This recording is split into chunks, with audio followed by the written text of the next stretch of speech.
Pages record.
Pages record.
Young nigga sticks like this bag that. Talking about the shit, send that cash out. Play a nigga shoot you when your ass crack. Push down on the gas, what a dash at. FaceTime with me, baby, where that ass at? Why you pulling all that money out of trash bag? Up some shit to make your bitch ass bag. I ain't see a switch up on the Glock, he thought the gun was broke. He wanna kill a bitch with me, but he ain't want the hoe. She keep on asking what you carrying so much money for. She like to make it disappear, I call her thunder throw. She got a real pretty face. For here for a back, automatic clap, make you take a nap. Got a lot of hats, but I swear we don't do no cap. Big old booty bitch, she don't go nowhere with no strap. Take it out, bitch, bend it over, let me see it. She got out her body when she start seeing her friend. Drunk ass hoes, they out there dancing on her beans. I see they little video on Instagram been trending. We ain't worried about none of fuck niggas cause we win. She gon' turn out if she gon' playin' like she win. Let me find out them bitches kissing on they chin. Bitch, you acting like I won't get in there, won't get in. Purple fluid in my cup, I need hazmat. Young nigga sticks like this bag that. Talking about the shit, send that cash out. Play a nigga shoot you when your ass crack. Push down on the gas, what a dash at. FaceTime with me, baby, where that ass at? Why you pulling all that money out of trash bag? Up some shit to make your bitch ass bag.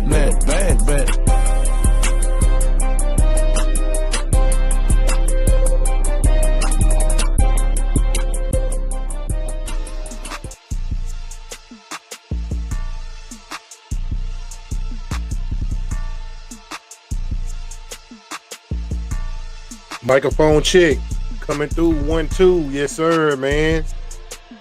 Back with another night, man. You know what I'm saying? We dealing with the linebackers tonight, man. First of all, man, appreciate everybody coming out tonight, man.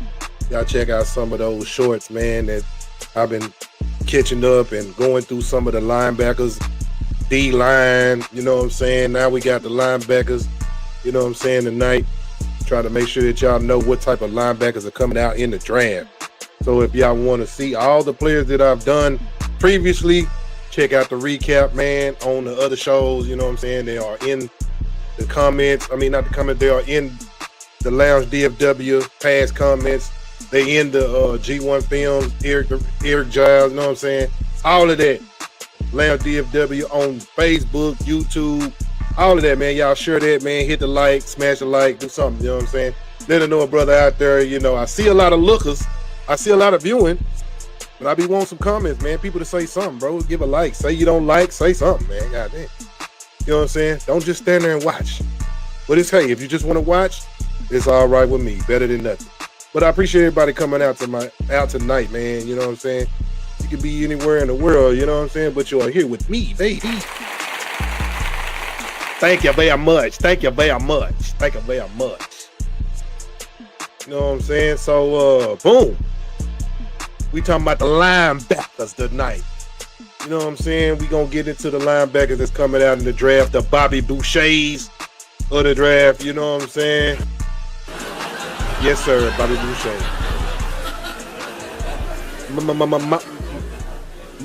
What you say about my mama? Ain't nothing like some high quality H2O. Yes, sir, Bobby Boucher. My mama say, mama say I'm a tell yo. You know what I'm saying? But anyway, man, we getting into the linebackers tonight, man. Yeah, man, don't mean to, you know what I'm saying, scare anybody out there, but still, we going to the linebackers, man. We got a lot to cover. We just gonna get straight to it, you know what I'm saying, like we knew it. And you know how we always start with the honorable mention. The 5 honorable mention. These guys are the guys that's possible might sneak or get drafted and be maybe your top player in the league. You just never know how it goes. But let's get into it, man. Let me share my screen. You know what I mean? Hey, man, share the like, share the live, hit a like. You know what I'm saying? Don't hurt to participate. Let it know.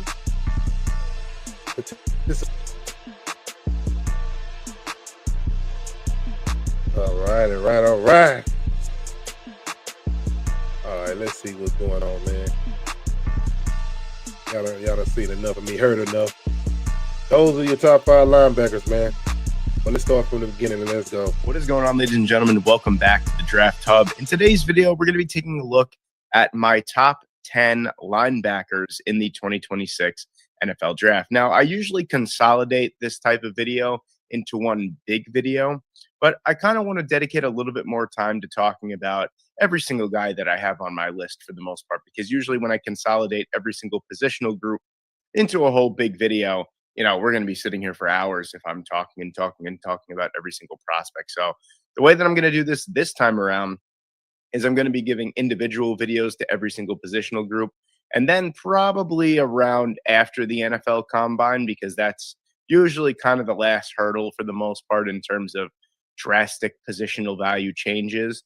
That's probably when I'm going to release my whole big video again for the third time. I did one way at the beginning of the college football season. Then I did one after the college football season. Then I'm going to do one here at the end of the NFL Combine. But until then, I'm going to be releasing these types of videos here. So if you enjoy these type of rankings, if you enjoy, mock drafts, college football content, NFL content, any type of NFL draft content, this is the place for you. So be sure to subscribe to the channel if you are new.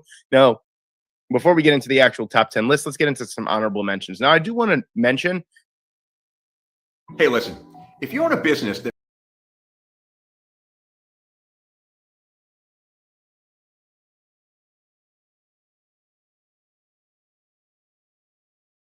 this linebacker class is great, really, really great. So it was very tough to kind of narrow it down to my top 10, but I think I did a good job here. Lander Barton from Utah, 6'5", 240 pounds, really athletic, coming off of a little bit of a down season for Utah.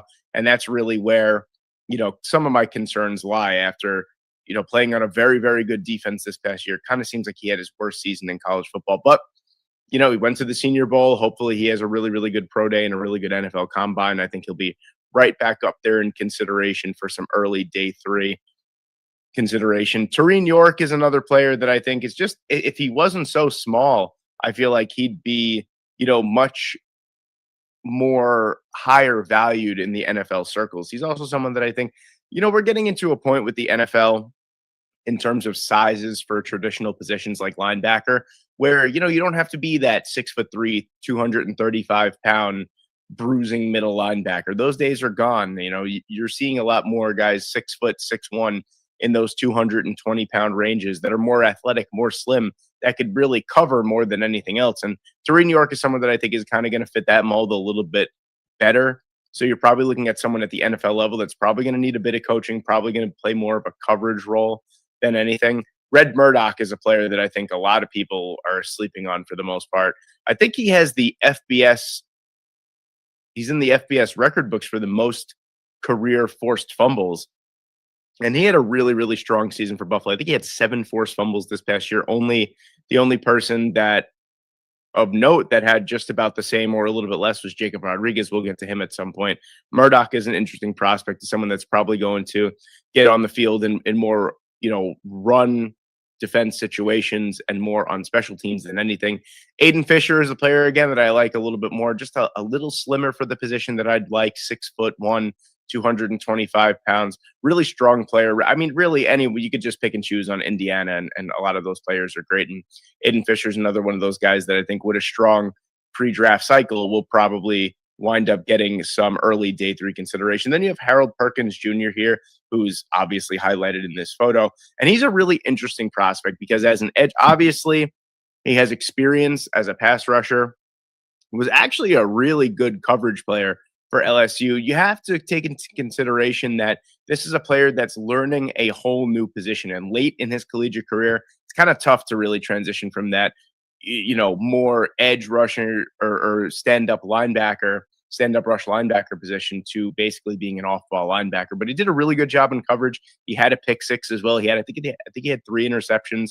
This was a season to forget for LSU, but I think Harold Perkins Jr. definitely carved himself out a role in the NFL as an off-ball linebacker. I think he just has to continue to get stronger and get more reps at the off-ball linebacker position. But he's incredibly athletic, and he has some really good coverage skills. He just has to kind of work on, everything else. And those are my honorable mentions here. Like I said, there's of course going to be a couple of guys that you're probably like, oh, I can't believe he didn't, mention him. It's tough. Even with the honorable mentions, I usually keep the honorable mentions to 5. So if you want to add those, then that's 15 linebackers we're talking about in a draft that, of course, 257 people get drafted. So you're probably looking at more than 15 linebackers being drafted. I know, of course, there's going to be guys that are going to make an impact that aren't on this list, but this is just my 10 or 15. So at 10, I have Deontay Lawson. Now, Lawson, I think, admittedly, I'm a lot lower.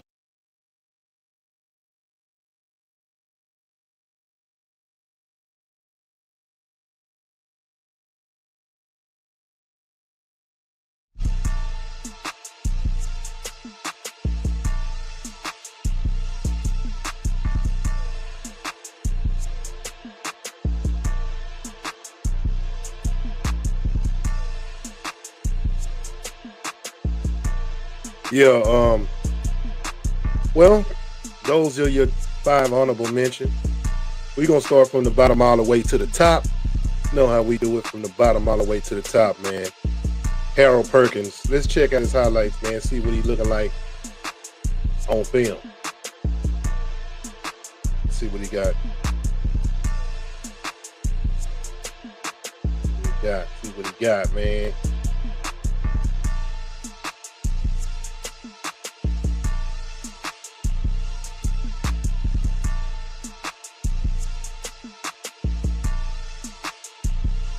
Portal. They're a 5-3 team. Jan Miller.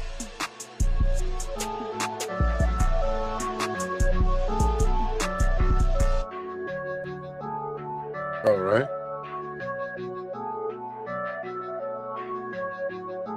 Gideon Davidson, number 9 to the left of Klubnik. Very highly touted back. Way to read it out. Unblocked for sure. Way to read it out. Lagway has latitude at the line of scrimmage to like you got to play an outside backer. Good play. And the ball should be picked. Yeah, there you go. Tip drill. It's a tip drill. I need a tip drill. Tip drill. I need a.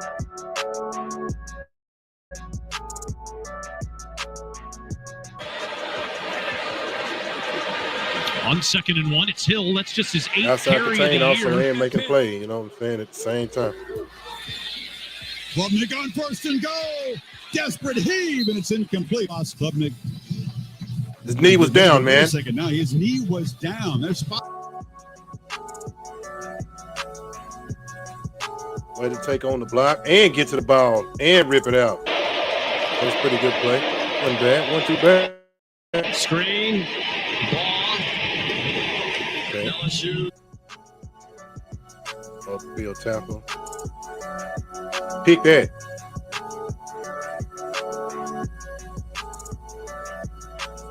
Should be picked, dog. Oh, there you go. Pick it off, man. Way to read it, man. Way to read it.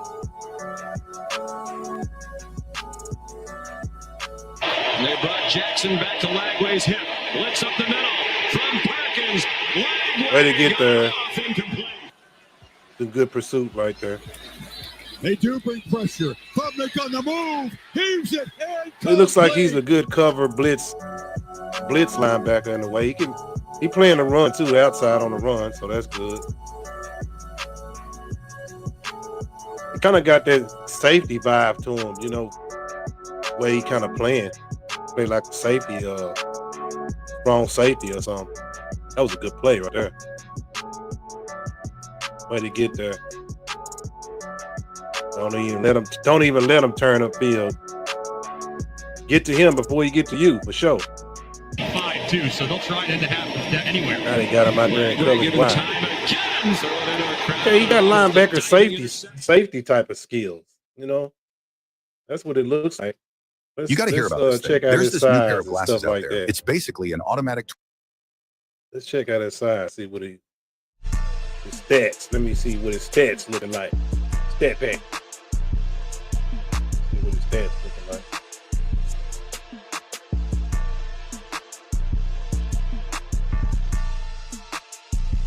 Well, he's 6'1", 222. You know what I'm saying? So that ain't bad, man. And he from New Orleans. Didn't even know that. No wonder he wearing the number 7, man. Probably one. But yeah, 6'1", junior. Based upon his speed and stuff, man, maybe he can plug him in some of that safety position, linebacker type of skill. He got 26 solo tackles, 4 sacks, 1 forced bump, and 3 INTs this past year. 2024, he had 16 total tackles, 5 solo, 11 assists, 1 fumble recovery. 2023, 74 tackles total, 43 solo tackles, 31 assists, 5.5 sacks, and 3 forced fumbles. 2022, 72 total tackles, solo tackles, 39 assists, 33, 7.5 sacks, 3 forced fumbles, and 1 interception. He also had an interception in 2023 too. So he kind of a good versatile linebacker right here. 6'1", 222. That's not bad, man. Even if he put on maybe 8 more pounds or whatever, he'll be a pretty decent outside linebacker or something like that. So that's not bad. Good linebacker, Harold Perkins Jr. Not bad on that, bro. Not bad. Not bad, I should say. Moving on. The next person we got up, Aiden Fisher from Indiana. Aiden Fisher, that's who we got. Hold on 1 second.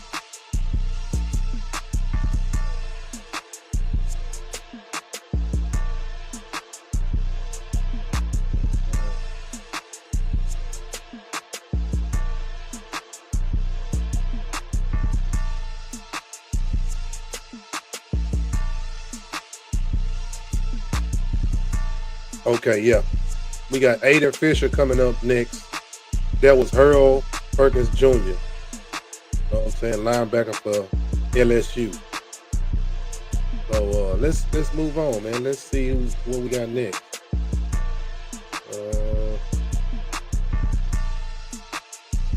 We got Aiden Fisher.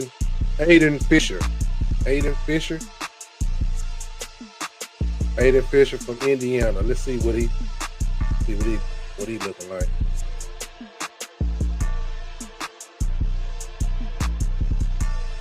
Right here. There we go. Let's check out Aiden Fisher highlights. See what he like.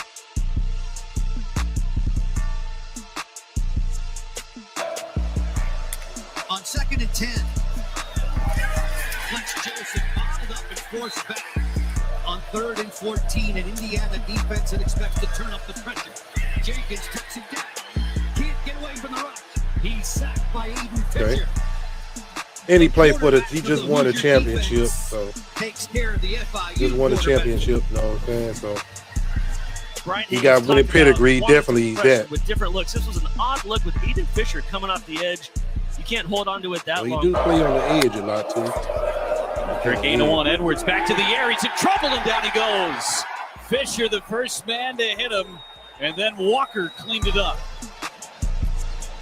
Wow, wait till you see this move by Aiden Fisher. Yeah, that was a good move right there on the lineman. Don't be surprised. One of them blitz package guys. Let's see what he do against the pass. Hold him. Looking to get it done on his own. He comes to the run, he'll attack. He's an attacker on the run for sure. Good quarterback spy type of dude. 118 a year ago. There's a thing called plaster, Tim. When you get the quarterback running out of the pocket, you got to plaster. Take a look at all the wide quarterback running out the pocket, covered good up by spy red guy. uniforms. An outstanding job by the secondary of Indiana. Yeah, that's a good coverage too, man. Nowhere to plaster to your man. Plaster to your man, and so there's nowhere to go. Odom. And then yard. Good against the run on the bit. To get him on track somehow, some way. But Odom, listen, this is a brand new coaching staff. Everyone's assembled, and he's playing the edge too, man. Blitz the linebacker a little bit, playing the edge. And he wraps him up. A little versatility on there. Virginia and the JMU guy that's the leader of this defense. All right, Brian Haynes said, all right, that's enough. Let's bring our talented linebacker off the edge and get to the quarterback as soon as he gets out of that play action for a sack. Yeah, a little versatility. That came back, even though he had prospects to go to the NFL, and then the secondary, some guys we've already touched on so far. They're pursuing. That's one guy that could do exactly that. Aiden Fisher. Big deal now to tailback. Fisher be going fishing, don't he? Gronowski just tries to salvage. Man. Aiden Fisher, the linebacker, came in to put an end to that. Oh, man, did he like that, Fisher? He lost the ball. Let's could have got on the ball. Everybody would have been to the ball fast.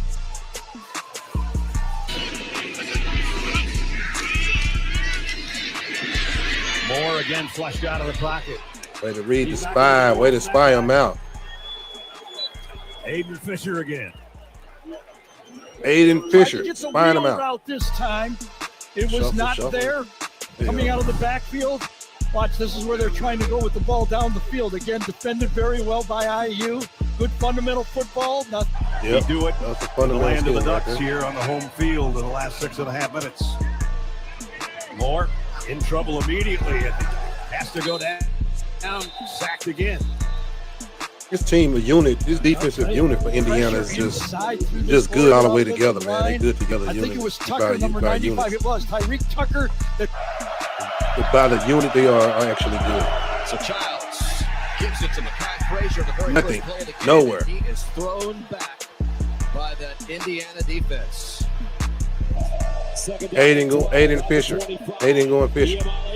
Oh, we got a pick. Pick six. He's got a leg. Touchdown. Hoosiers. Just like that. Pick six. Aiden Fisher. Way to read it, though. Watching the film study a little bit. The linebacker, Aiden Fisher, is just going to read the eyes of the quarterback. And here, Yep. Read the quarterback. Yep, read him. Man, come on. Quarterback, man, that's garbage, bro. You just throwing the ball away like that. That's the dude Tennessee got rid of. Or transferred or whatever. Pick. Ooh, we got there faster. Fumble recovery. Indiana says they have the football, but it looked like he was down for Indiana. Yeah, fumble Ball recovery. comes out late to Katron Allen, and here it's secured. Now he's got the football move. When does it come loose, and when does that left knee go down? That's a good question. Oh, that ball is out. Yeah, that ball out of there. That knee is not down. Dude worried about his knee, man. Well, he got his knee all bent up. The right call by the official on the field. That's a tough break. Man. Because Katron, and you can see that ankle is getting bent under sharp. Yeah, you're getting Ball bent comes up. out. There's Bend. Johnny on the Straight spot. bending on. They're able to get the ball, and now Bend. Indiana Look, right man. back. If you eat butter daily, Well. Aiden Fisher. Aiden Fisher, ladies and gentlemen. Brennan Sorsby, who started week 1 against Ohio State, and at quarterback. And Sorsby What's going on? Let's check out his let's see what his stats looking like. Let's see if he was a stat pack. 6'1", 233, perfect. But good linebacker size. Good size. 6'1", 233. It's not bad. He can stay where he is, get more muscle, or pick up some weight to get bigger. As long as he can move with it, he all right with me. You know what I'm saying? Pretty decent linebacker. 46 solo tackles, 5 and 4.5 sacks. 1 forced fumble and 2 interceptions this past season. All right. 2024, he had 118 tackles. Oh my goodness, this dude is a tackle machine. 49 solo tackles, 69 assist tackles, half a sack. That's a lot of tackles, bro. 2 years in a row, he had over 100. 2023, he had 108. 50 tackles, solo. 58 assisting tackles. Man, half sack. 1 interception. Monster, man. He's a tackling machine. So wherever the ball is, he's there. That's what you need out of a linebacker. That's good traits right there. He only had 5 tackles total in 2022 solo tackle point. want to say it. So maybe he was young. He was kind of at first getting some playing time. That's what's up, bro. This dude is a tackle machine. He got a lot of tackles. That's good to know. Moving on to Red Murdoch. Let's move on to Red Murdoch, man. Red Murdoch. Red Murdoch. Red Murdoch. Did I say? Murdoch. Red Murdoch.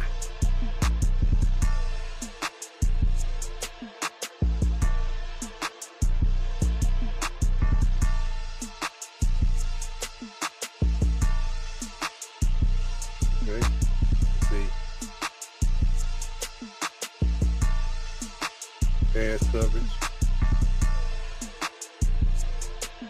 He likes to put hit on people, you know what I'm saying? Hit man. Way to get between both of them, man. They wasn't trying to block him no way. All right.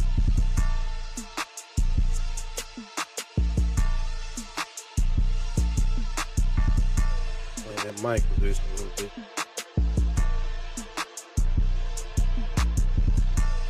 Mic a little bit. All right.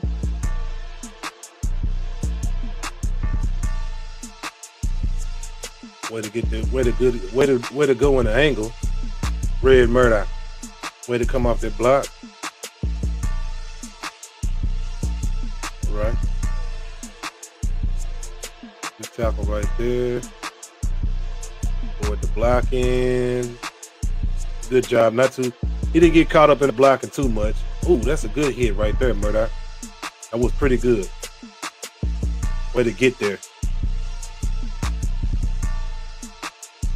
Way to get there. Good pursuit, Murdoch. What he got going?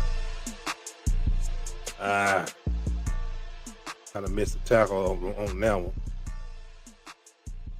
Kind of missed the tackle again. It's 2 missed tackles in a row right there. Maybe they're just showing some of it's good and some of the bad a little bit too, which I like to see. Good job. Right there, good job.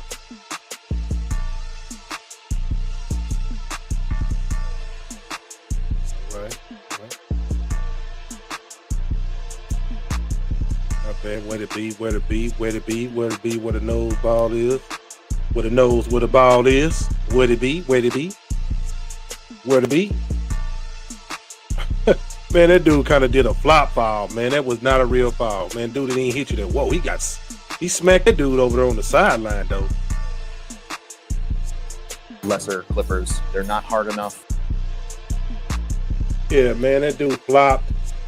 He pushed him and he kind of flopped, bro. That wasn't even a real push down or nothing, man. Let's check out Murdoch highlights. I mean, not highlights, but stats.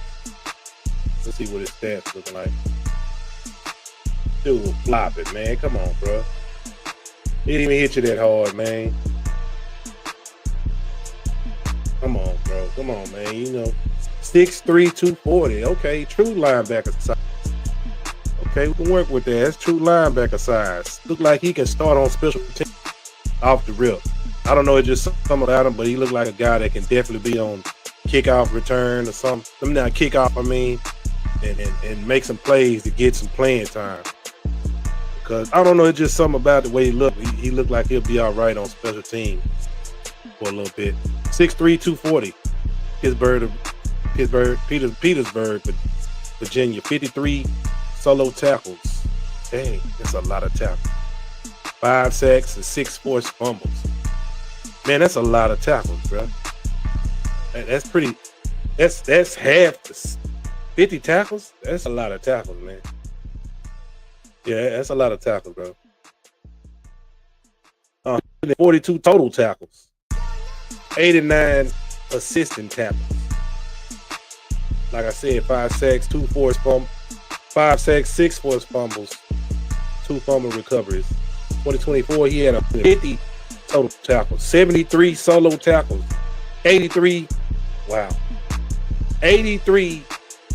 assisting tackles. This is amazing tackling. I mean, over anything over 75 to 100, tackling some good numbers. That's all I'm gonna say. He got 50 by himself, so it's a lot of tackles. 2 sacks and 7 forced fumbles. Monstrous, man. 7 forced fumbles. Yeah, bro. He was beating up something. I don't know, man. This is what's on paper looking good on paper. So it might be some games they didn't really highlight and see, but he just been doing so much. 2023, 58 total tackles, 35 solo, 23 assists, 2 sacks, 4 forced fumbles, 6 total tackles, 6 solo tackles, and that's pretty much it for your boy, Red Murdoch. Red Murdoch. Moving on, man. Who we got next? Who we got next? We got Mr. York. Man, Mr. York. Let's see what Tyron. How you pronounce it? Tyron, New York. Tyron York. That's how you pronounce it. Tyron York. Tyron. How you pronounce his name? Tyron York. Let's check out his highlights. Let's see what his highlights talking about.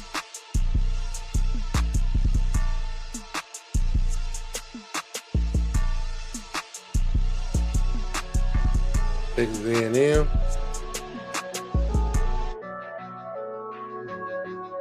Right there in the middle. There we go. I hate when this thing does this first glitchy stuff at the moment. I don't know why it does that. Let me go back, see if it does it again.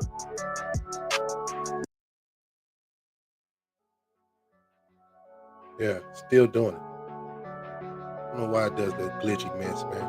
But that's a good tackle right there.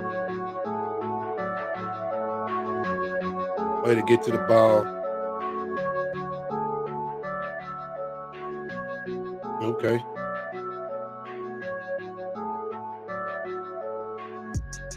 He doesn't look too tall, but I could be wrong. Dude, quarterback tried to shake him, but he still got him. Way to play the ball. Way to get to the ball right there. Way to read the ball out. Oh, he knew that play was coming.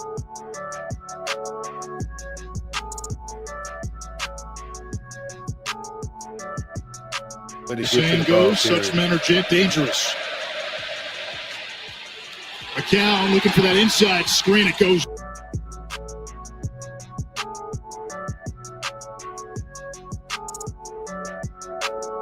Way to get to the ball. Pick. Man, that's why you're on defense. Couldn't catch. Should have picked it off, man. I think I remember this dude. They were saying he kind of undersized or something like that. But he a good linebacker if it's the same guy. I'm not mistaken. Texas A&M. That's what you call running from sideline to sideline right there. Way to get out. Way to get out there. See what he got. Way to get to it. Tight end. Tight end goes. Way to make the tackle. Don't let them get the own cut back. Watch the cut back. That was smart. That was pretty smart right there. Pretty smart play. Not having to race himself up and down. Henry up the cut. York. Good hit. Professional. That was a professional play right there. Way to slide, shift over. Way to shuffle your feet, man. Sliding over like that. Good feet work, man. Good feet work, good shuffle, feet work.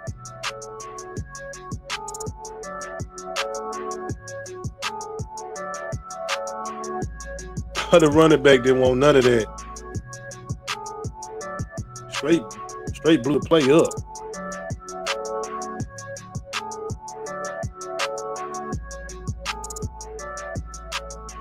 Quarterback thought he was getting anything. Way to read the trips over there. Way to read that, but still, way to stay home. Being smart to be a linebacker, stay home, no foul for the fake stuff. Good job, man. That was a good linebacker right there. No foul. Never out of 10. No It's foul like for the okie doke fake.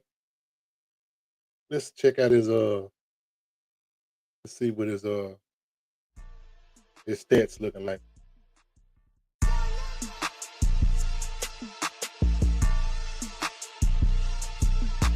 Oh shit. That is that.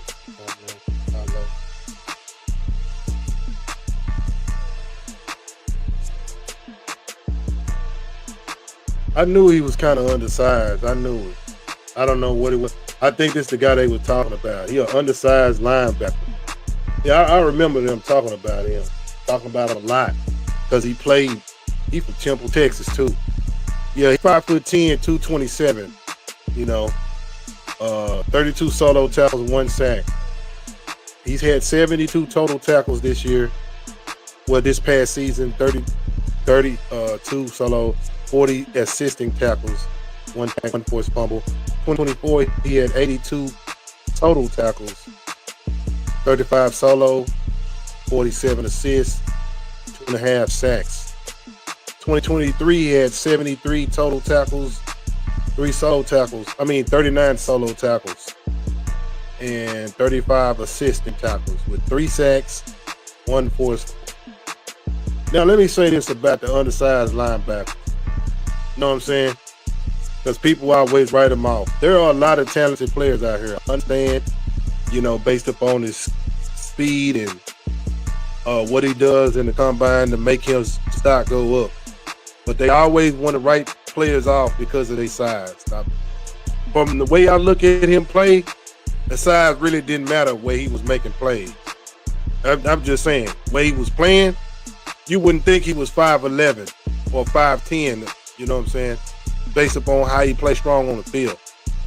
There's always plays and there's always formations and defensive situations you can put a player like this in the game. As long as he's making plays, that's all that matters.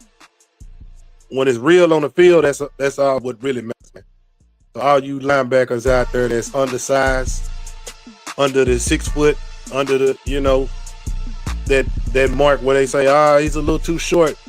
Right here is a prime example that, man, that size don't mean nothing the way based upon how you play. Now, you got to play within your size and your speed. Yeah, most definitely.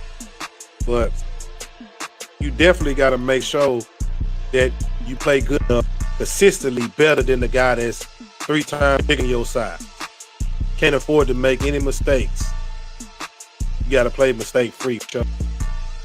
But, yeah, man, shout out to Mr. York, linebacker from Temple. 5'10", 227. Undersized, man. We'll put that in perspective right there. But moving on, man. Moving on to the last 5 honorable mention.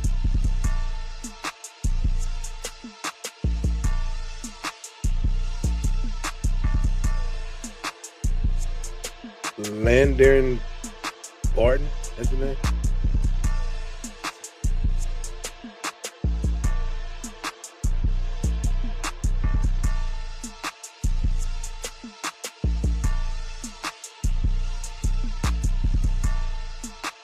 All right.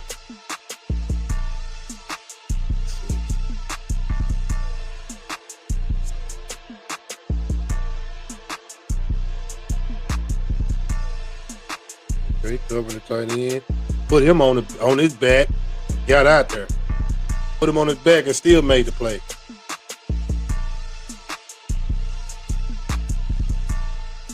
What happened on that? Busted play or something? Oh, he scored a touchdown. I'm gonna say, like, what? They had him scoring a touchdown. He showed a little offensive skills on there. A versatile player. Special teams. I can see right now Barton is a special teams player for sure off the middle. Look how he took on that block and still made the play. Nice. Took on the blocker, keep their hand free, still making the play. There you go. And he blocking. Yes, for sure, special teams. All around player like this, he a special teams captain to me. You know, type of guy.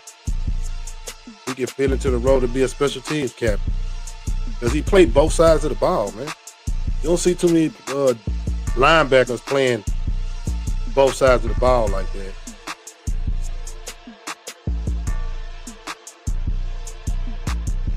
Way to make a play. Way to make a play. He didn't want to catch that anyway. Way to keep that outside leverage, man. There you go. Man, that dude got smacked over there. That dude got smashed. Whoever the other dude was, he got smashed. And let me see that again. I'm sorry, y'all. I got to see that again.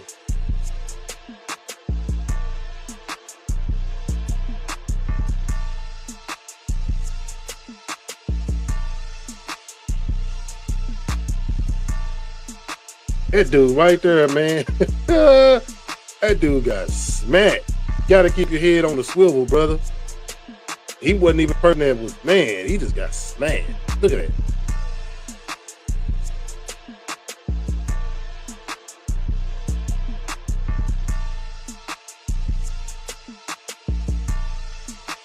Gotta play an edge too.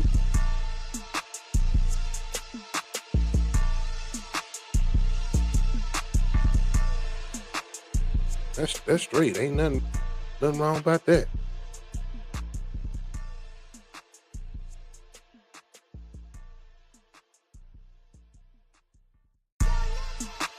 Okay. Okay.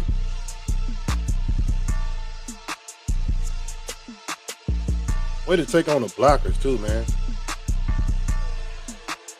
Not afraid to get in, get dirty, man. Wow. Versatility is a must. Look at that. Possibly they're going to say he's an experimental player. He's a player where they possibly. I checked Allstate first and saved hundreds on my car they insurance. possibly going to draft him. Unfortunately, I did not and check move my him in outfit different before positions. meeting. So they might experiment with him in a linebacker position a little bit. Yeah, look at that, man. He's 6'5", 236. So, yeah, he probably going to be a linebacker, but put him on special teams based upon his play or how he does in anything. You never know. He could be a fullback, or he could play tight end or something. You know, just never know. Play both ways. He got an opportunity to get paid. Can't keep him off the field because 25 solo tackles, a sack and a half, and one interception. Okay.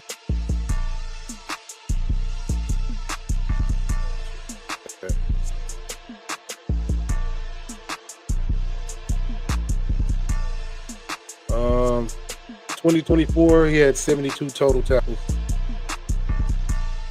38 solo, 34 assist tackles, 2 sacks, a forced fumble, 1 fumble recovery.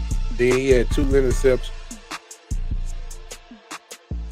This dude, look at that. Yeah.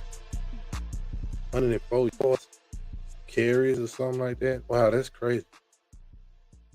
In 2023, he had 34 total tackles, 11 solo tackles, 23 assisting tackles, 1 forced fumble, 2 interceptions. 2022, he had 46 total tackles, 26 solo tackles, and 20 assist tackles, 4.5 sacks, 1 forced fumble, and 1 fumble recovery. Versatile player right here. Lander Bart. Barton. Moving on, man. Let's get into the top 10.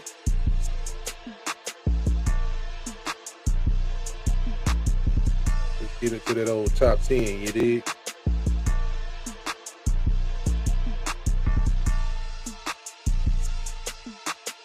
Let's go.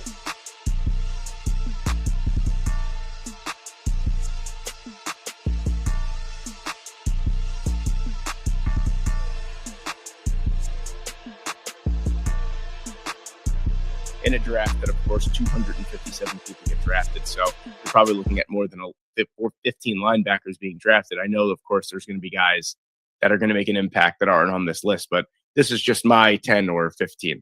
So at 10, I have Deontay Lawson. Now, Lawson, I think, admittedly, I'm a lot lower on than a lot of other people. I just think to be a coverage-oriented linebacker, I don't think he really is that great in coverage as well.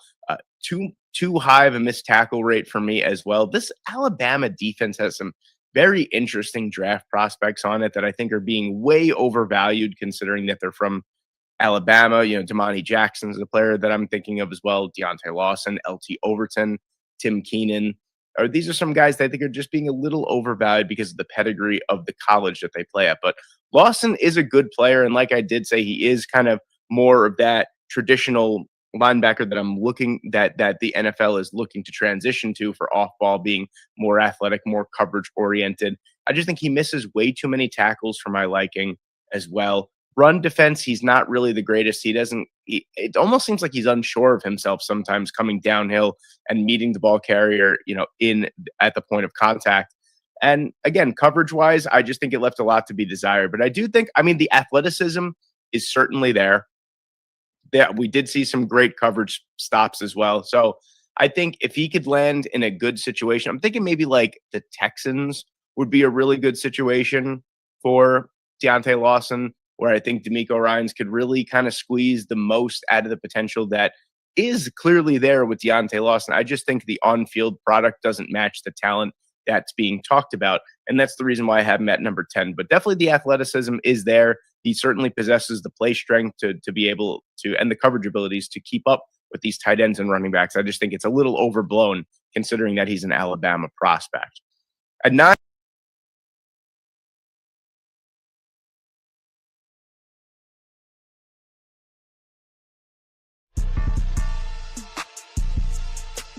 let's check out Deontay Lawson highlights then. Let's see what he looking like then.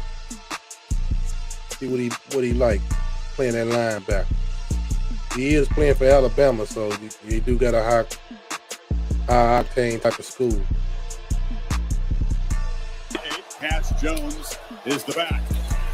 Stockton across the middle, batted in the air and incomplete. Coming across and getting a hand of the football was Deontay Lawson, and the Tide get a quick Deontay 3 and Lawson. out. Well, watch him. Could have been picked right there, but it's cool. Still a good way to make the play. Enough inside. Frazier. Remember, no, fumble of football, and Alabama recovers it. Lawson fell on the football. Bray Hubbard, who is a playmaking. 1st and 10 at the 26. Pavia checked it down to the man who went in motion, Trey Richardson. Got back to the line of scrimmage, and then he was driven back by Deontay Lawson and the running back. They are running back by committee. Bishop got the call, and he got stuffed. Right. Got barely across the line of scrimmage. Deontay Lawson leading the way. Running back. Transfer from Duke. That ball's batted. Still he playing on edge too. Playing on edge. They move him around a bit. Sellers on 3rd down. And that was denied at the last possible second that time. Changes the play, and then they back out. There's 8 guys in coverage, nobody open, nowhere to go with the football. Right in the middle of that zone. Not bad, though. Phase on. Deontay Lawson, that's a good open field tackle right there. Good tackle. 2nd and 4. Work to the gun before that. Here is Sellers, and he's wrapped take on the up blocker and still make the play. Ball may have come out right at the end there. And he ripped the ball out. Now they're ruling him down, but you can see Alabama arguing for it. And it is! It is a turnover! Yeah, that was Lawson. He stripped the ball out of there.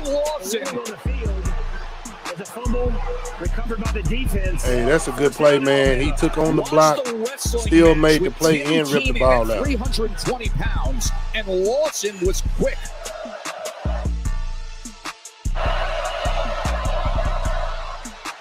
Deep handoff. Barry's in trouble, and he goes down for a loss.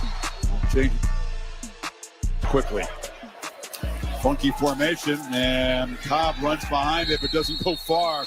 Alabama play the ball. in there. That's way to know where the ball was. Lawson. Tim, good adjustment back to the ball. Tigers with tempo. That run goes nowhere. Swallowed up by Deontay Lawson for a long. Tone and attacking it all. Down to 40 seconds. Quick pitch to the edge. Coleman breaks a tackle. Lost the ball. Man. Alabama recovers. Deontay Lawson falls on it. And the Crimson Tide with that takeaway are going to survive the Iron Bowl, go to Atlanta to play for a conference championship, and in all likelihood on to the CFP. A heartbreaking finish for Auburn. Bray Hubbard. Second quarter. Only 4 for the game. We didn't know where the play was. That's what's up, man. That was a good job to find the play. Touchdown, but even if way to have a good awareness in the nose for the ball, man. Good way to find the move. Frazier smacked hard and driven back by Deontay Lawson. Man, that was a good hit right there, man. Oh, downfield. Good one-on-one tackle for sure. The Sooners, 2-by-2 formation. Mateer will try to escape and dives forward. That was one of them Oklahoma drill tackles. Knocks him down, picked up a couple. Yeah, I don't know. Alabama act like that ball came out. It looked like his knee was down. See Lawson. Oh, maybe man, not. This dude Lawson is a turnover machine. He turns over the ball. He goes after the ball a lot. That's what I like. Yeah.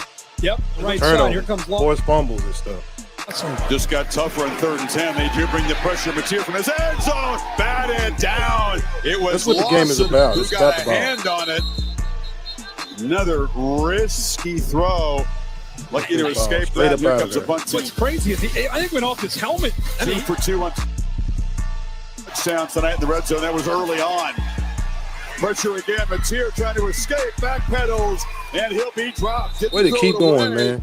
And he's going to be sacked for a 5th time. Deontay Lawson brought him down. That was good coverage downfield. They've been mixing up zone with man-to-man. Way to keep going. This team. 22-year-old from Miami looking to throw in the first play. Feels pressure, and the Tide will get a sack right away. And that's Yanze Pierre, who's emerged as the top pass rusher of this team. Okay, if you've not watched Alabama, they've been playing a ton of zone and sitting back, not blitzing as much as you would think. Way to go, Lawson. Deontay Lawson. Roll Tide. Let's check out his stats. Check out what Deontay Lawson's stats look like. 6'2", 228, perfect. Nice size linebacker. You can pick up some more weight or whatever you want to do. Yeah, 6'2", 228. The average linebacker these days are not that big, man. I'm noticing about 6'2", 220, 230 at the most. Ain't no 250, 245 guys that much. He from Mobile, Alabama. He an Alabama guy. 45 total tackles this season. A sack and a half, I mean. 2 forced fumbles. He had 80 total tackles, totally. 35 assisting tackles. 2024, he had 6 tackles total. 36 solo tackles. 40 assisting tackles. 2 sacks. 1 forced fumble. 1 fumble recovery, and an interception. Man, 2023, 67 total tackles, 32 solo, 35 assists, 3 sacks. 2022, 51 total, 24 solo, 27 assists, 0 sacks or anything. But I've seen this guy turn the ball over at least times on the highlight, man. Like, unless they're just all in one year or something. I don't know, over the years or something. It must have been because he looked like he turnover machine. He gets a lot of turnovers. I don't know, man. Crimson Tide, Dante Lawson, number 0, linebacker. Move it on, man. Move it on. Trying to get to the next contestant and see who's the prize is right.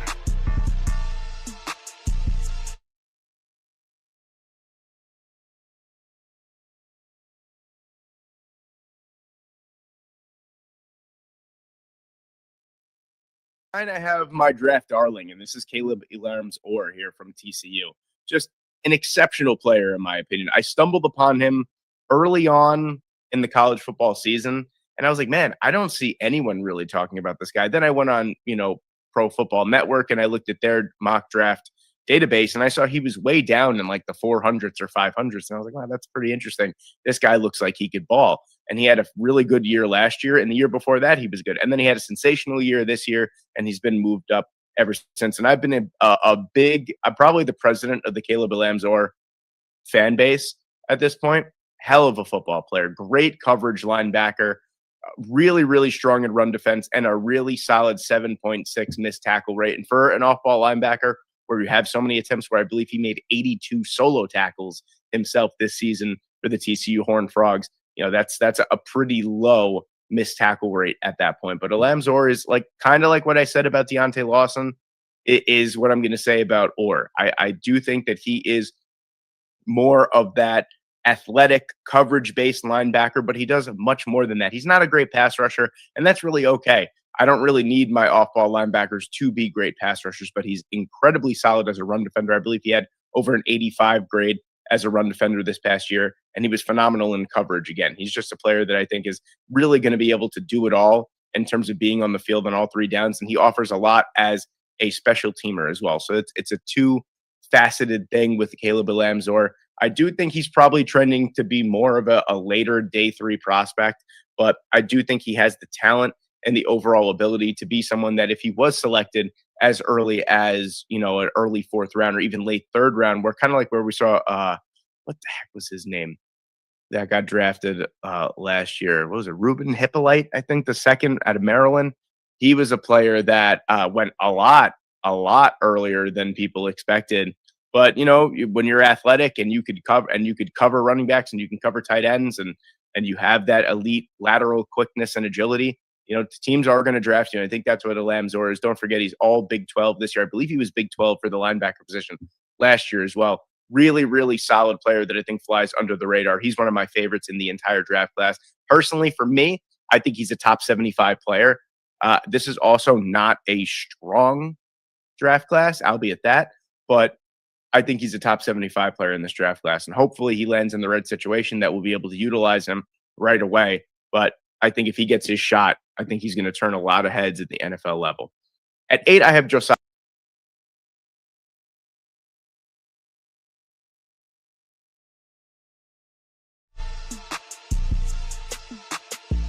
Okay, let's see what Caleb's stats looking like then for TCU. See what his stats looking like. Caleb Elarms-Orr.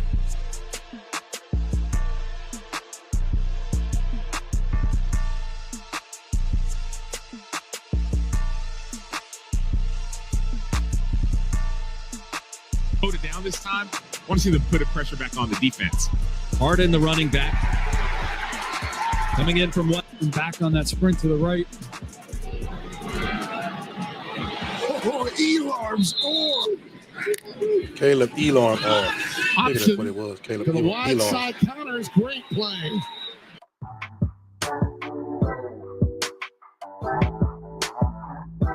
Okay, way to come on that. Way to get there.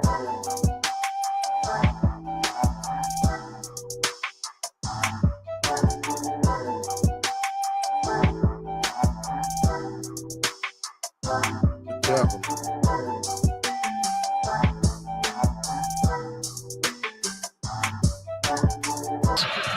nominee. Here's Sama. And not much out there. They had the edge sealed, and he swung down.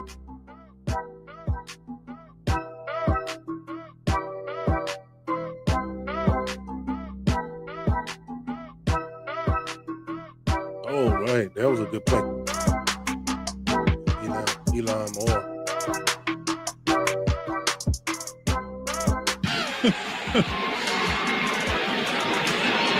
Hubbard again spins back towards what the offense is going to do. The interior pressure, the big point of emphasis. They get interior penetration And hope that he can make a play. Levitt. Hit. Crossing pattern and Oh, it's an incomplete.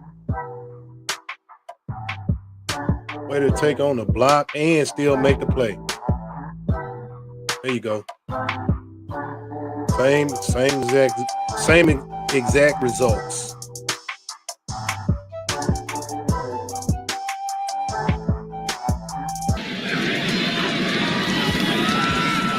Jet sweep Way to action find the ball fake, and he carrier. hangs Yep, on there to you it. go. Levitt.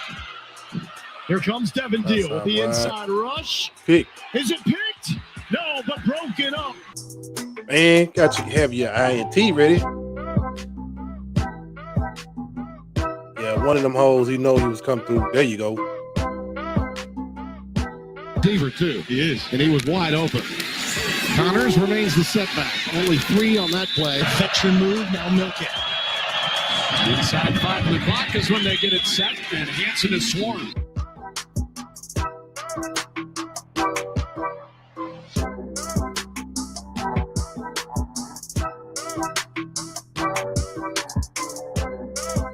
Way to be patient. Way to be patient. Yeah, that's good patience right there.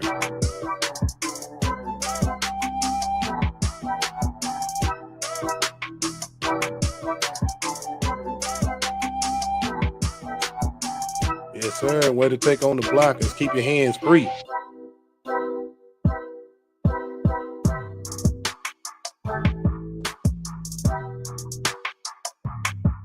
Good job, man. Wait To try to get through this 25 way to season. keep driving with your feet, man. Hubbard.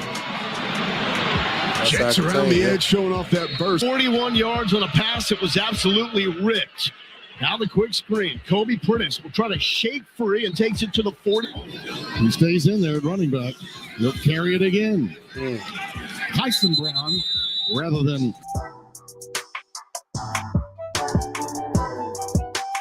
Way to shed.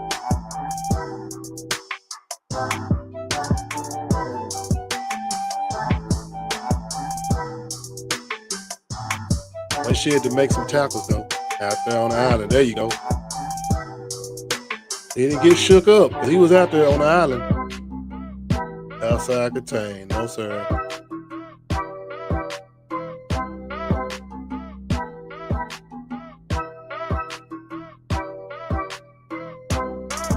I'm going to say they're not going to block this dude.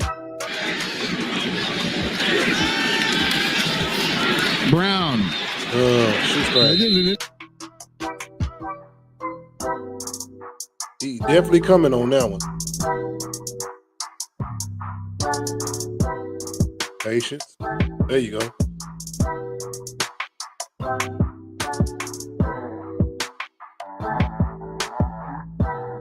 His sideline-to-sideline skills is good too.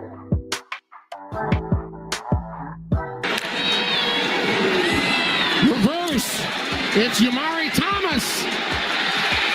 High Yeah, hurdling. that's good sideline-to-sideline skills right there. See what he do on the goal line. There you go. Read it. That's how you read it. Get there. Well, they're only a few yards away from having that chance and getting the ball here with the lead. Instead, Take the jet sweep to Gallagher. Just like I knew he was going to throw it to him because where else they was going to go. All right, Caleb. My wife said, if you win, we'll fly to Asia. If I win, we'll fly. Let's see what his stats looking like. Caleb Elon.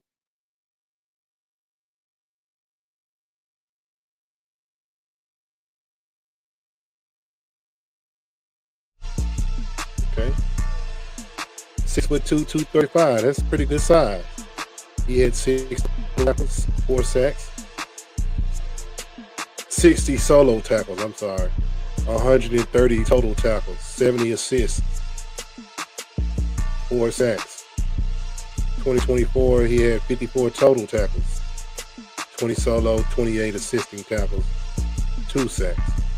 2023, he had 87 total tackles, 47 solo tackles, and 38 assisting tackles. 1 sack, 1 forced fumble, and 1 fumble recovery, and an interception. He had almost every stat in 2023. All right. Caleb Elam Orr. Moving on, man. Let's get into the next player.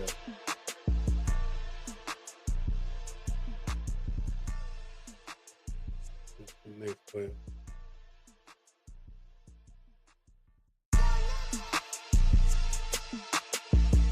Trotter. And Trotter is someone that is kind of the opposite of what I've talked about with Deontay Lawson and Caleb Elam-Orr so far. Trotter is someone that is really, really good as a run defender and really had an abysmal year this past year at Missouri as a coverage linebacker. A very, very tough year for him.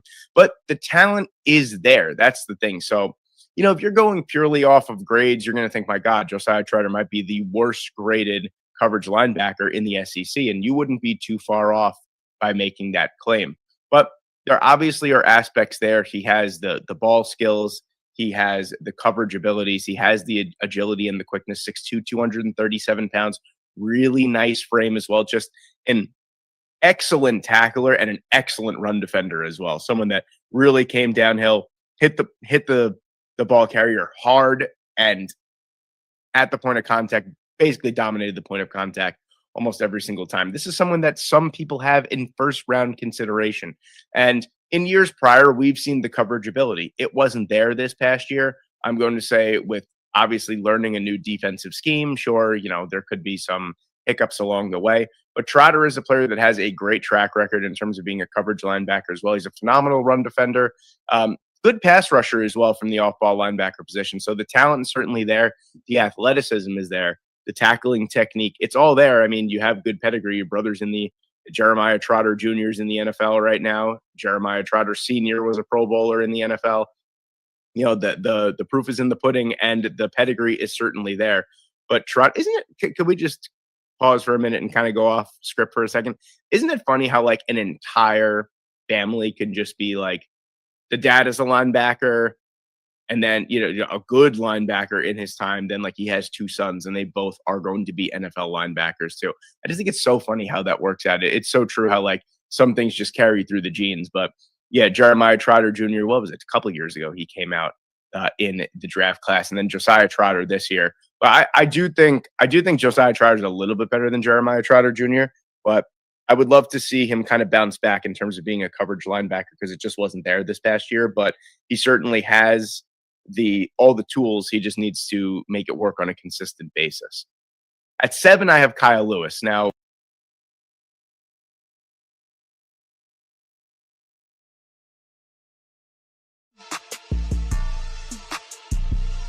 all right, man, let's check out Josiah Trotter, part of the Trotter family. You know, Jeremiah Trotter, you know what I'm saying? You know, like he said, man, it's amazing to know that this whole family has generational football talent. They not just playing, but they pretty good. That's another thing, you know. Just because you carry the name don't mean you gonna be good. Sometimes, you know, the genetics might not be equal. You know what I mean? But some kind of way, the genetics kept going. Let's see. Let's go. First down, swings it out, the spin move on hearing about Josiah Trotter. I was wondering, like, hey, is this dude kin the Trotter family? And come to find out he is. Well. I remember hearing the name a lot. Patience right there. Calm. Sees the in his place. And it's going to be Chambers on the ground. He ain't going to. Daniel high shines right up in the backfield. Josiah Trotter. Wants to throw on first down. Swings it out. The spin move on Malachi Henry's ball. It's been special for him. Breaking out the tackles and Chambers will not evade. But in the nation as well. Love the patience. You see the patience right there? Calm. Sees them in his place. And it's going to be Chambers on the ground. He ain't going to doing this, man. Come on, bro. Daniel. Calm. What's up with this jittery stuff? It's been special for him. Breaking out the tackles and Chambers will not evade. But in the nation as well.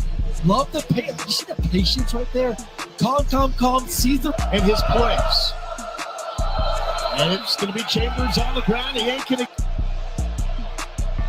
Daniel shines right up in the All right, doing this, man. Josiah Trotter, his father played in the NFL. Jeremiah Trotter showing you how to do it. Get downhill, get through the line of scrimmage, and make a play in the backfield. The West Virginia transfer. Daniels gets rid of it. And hot shot. Good play. Patient. Then drive on the football. That's great zone defense. You give the quarterback. Way to get there, man. He got linebacker instincts in his DNA. I got to see his highlights over again. Let me start it over. Following your dad's footsteps in a big way. Come on. Louisiana swings it out. The spin move on Malachi Henry. It's been special for him. Breaking out the tackles. Oh, no, it just does this glitching, man. Not glitching is bad. But in the nation as well. Love the patience. You see the patience right there? Calm. Sees them in his place. And it's going to be Chambers on the ground. He ain't going to. Daniel shines right up in the backfield. It's just in his DNA, man. You know, linebacker in his DNA, man. Last name Trotter, man. Look like he's playing for the darn Steelers. You know what I'm saying? The West Virginia transfer. What it just looks like he's already playing for the Steelers. Daniels gets rid of it. Josiah Trotter. Patient. Then drive on the football. That's great zone defense. Perfectly tick-form tackling. He's been working. He's been doing it ever since he was a kid. I promise you, he probably has. Following your dad's footsteps. Probably started in the living room with a dummy. Louisiana sticks with the run, and it's tough sledding. Flag comes Cooper Corbin called for the hold. Probably had the best training. You know what I'm saying? With the arm there. Best opportunity to get training. Nothing wrong with that, man. Earlier, that would have been a touchdown. Keep the money in the house. The edge, come back in the day. Watch the instincts downhill. Plays off the block of Dingle. Scrapes down. Certainly good enough to pick this up. He needs some help. He had a drop earlier by a receiver. And Harper once again with a quality open field tackle. Second one on this possession as he rallies good up. Open field tackle for sure. Riley motions back in, and he gets the handoff. And it's going to depend on the first down. Simpson, a little bit of pressure. Ball's in the air, and it's caught by his center, Braille. Safety blitz. He just loses his feet. He doesn't get enough on him. And there's just way too much pressure. They're not doing a good. We're going to pass on 2nd and 10. Hip drill. And quick to the outside to Brooks. Not to overplay it, but play it right there. There you go. They run it this time. Jeremiah Cobb picks up one. About 20 seconds. He caught him. Jeremiah tried to lose Josiah Trotter. Still wants to throw. And it gets taken down in the backfield for Cobb. And Arnold keeps it. Gets through. Reed. Like father, like son. That was incomplete. Shuffled ahead, but 2nd and goal. Owens. Tackled for last week. It worked well. Mississippi State's going to do that as well. Impact Players brought to you by Hardy. Put out of the shotgun. Rolls to his right. A little bit. He goes in motion. They fake a hand on him. He got belted after Mateer. He went in motion. I mean, just crushed by Zion Young, who's going right upfield. And they have an all-points bulletin on Satania. They have to know where he... Mateer retreating. There are a couple of flags down. First quarter this year, the Sooners. Deion Burke. Alabama, it felt like some recency after the loss last week to Oklahoma. defense. He would have shattered the marks here. Here's Taylor Green, and he is wrapped up immediately by Trotter. Chalking it up to the weather, he said it's just been a lack of focus from his team. KJ Jackson gets the start here for Arkansas. Was that a foul? Dropped again. McCann settles. He hasn't had to pick up blitzers like him. Man, he looked like he almost bent the dude's leg back. Is your mattress Josiah Trotter, man? Let's check out his stats, man. What the stats look like? 6'2", 237, perfect size. Philadelphia, wow. Third place, Philadelphia, Trotter. Wow. 43 total, 43 solo tackles, 2 sacks. He only played 2 years and already getting in the league because of the name, probably. The name speaks for itself. 83 total tackles, 41 assisting tackles, 2 sacks. He had 93 total tackles in 2024. He had 37 solo tackles, 56 assisting tackles, a half a sack, and 1 interception. 2 years of stats and already going to the league. Ain't played long. This guy's resume way longer than his, man. And just now, you know what? I ain't gonna even get started. Y'all already know. Moving on, man. Shout out to the Trotter family.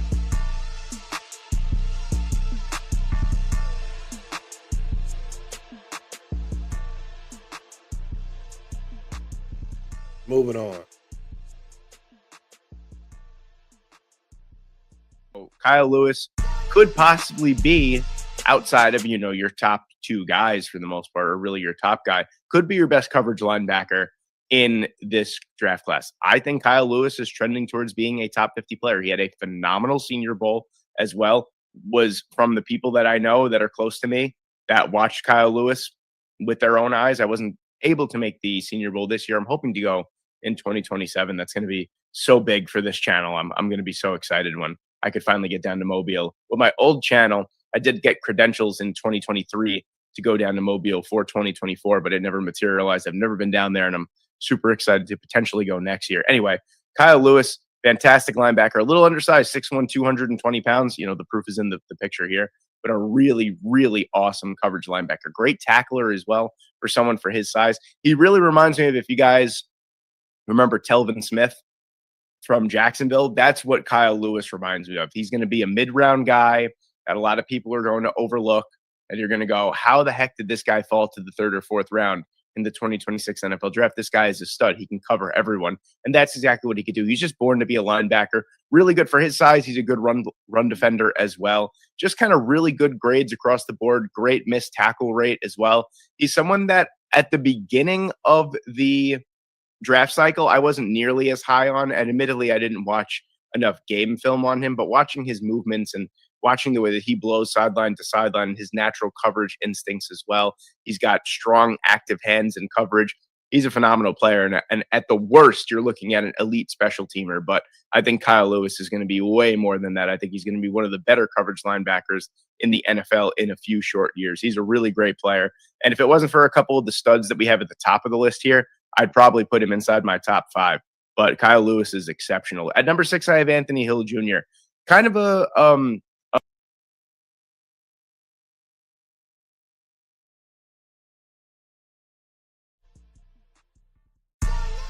Let's check out Kyle Lewis stats then.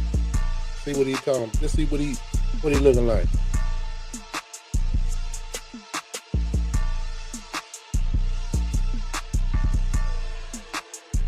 They've made some strides in fixing that.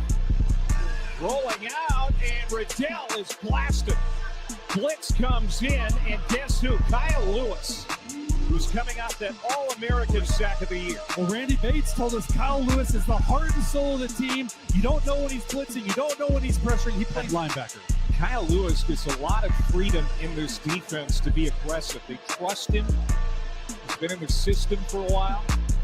And, of course, sheer athleticism can take you far. And there is Riddell being spun down again. It is Lewis again. Running back, and you're trying to cut. Do not do it. Cutter beware. It's a lot of linebackers, though, man. It's It's a decent class of linebackers. Cowboys definitely can get them a couple of linebackers, at least two to three guys that can make a play right away, man. We really need a true middle linebacker. That's what we really need. On the ground to block Townsend. He's the redshirt freshman. I haven't seen nothing to jump off the screen like that. Under pressure, as he throws.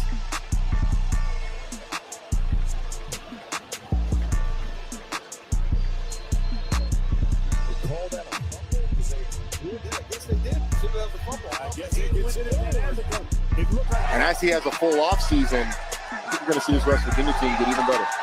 Fox Jr. out of the pocket, picked off at the 38. Yeah, he read the film. He knew the film. Kyle Lewis, the All-American, with a big-time play. Knew what the play was, so good pickup, man. Good way to read it, for sure. Lonergan to throw. As a man is tied in front, and absorbs the hit, stays on his feet. Now loses the football. Way to rip the ball out of there.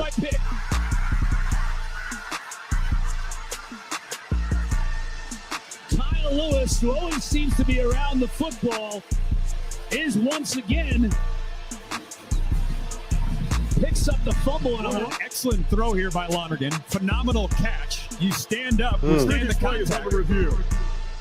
And then you said it, Kyle Lewis. That might be one of the most underrated skill sets he has.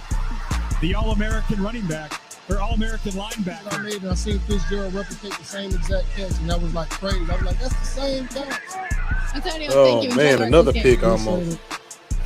He's a good coverage linebacker, I see that. Pretty smart. Here comes an end around and Pitt. Yeah, he's a pretty smart player. He can read plays pretty good. With the takedown of Danzy back near midfield. That's some NFL pro stuff he's doing right now. Linebackers in college football. Kyle Lewis off the edge, works inside, and a sure tackler. It's going to be a fun one today with Texas needing a win. Sawchuck on 3rd down and 5 in trouble and tackled for a loss of about 2 at the 16. And now Florida State will have to send out the field goal unit. Well, that's a cute. Pat Narduzzi called him out this week in the press conference for doing great things on special teams. But you said all 3 phases of the game for Pitt. Well, Branson tried to force it into the tight end. Kyle Lewis making the play. Good to see 9 and white. Let me watch tonight for sure.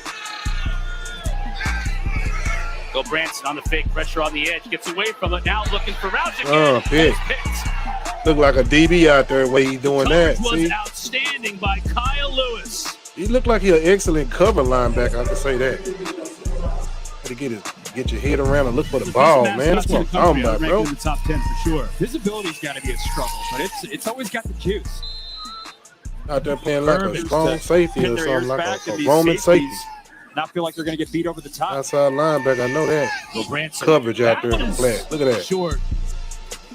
Braylon Lovelace was almost able to bring that one. Or Kyle Lewis checking 3rd down and 7. He looked like the best cover linebacker I've seen so far. 4, and the pocket breaks down, and King is sacked back inside the 15-yard line. And it's Kyle Lewis right on cue with that negative play, a loss of 13. 4-man rush, but you have to identify what's going to happen inside, and you see the game where Kyle Lewis does an excellent job. That's a text game, usually with a tackle. First quarter, 4-down territory, 3rd and 3 for Tech. And King dumping it off to Haynes out in space. Run the flat down, And nowhere to run against that speedy Pitt defense. Lewis and they blowing him out 28-0. Georgia Tech, too. Hurry up his Wow, I process. can't believe that. Take care of number 10. Playing against Miami. There you go. And he is tackled before the 10-yard line. Depending on what his 40 time and stuff like that, you know, based upon that, that might make a big difference on him getting drafted high and what team he land on. That's what's up, man. Kyle Lewis. Is this the right guy?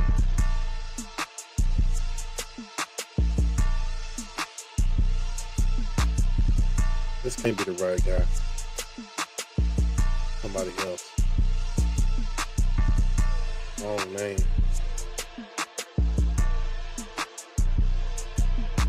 Hold on. What's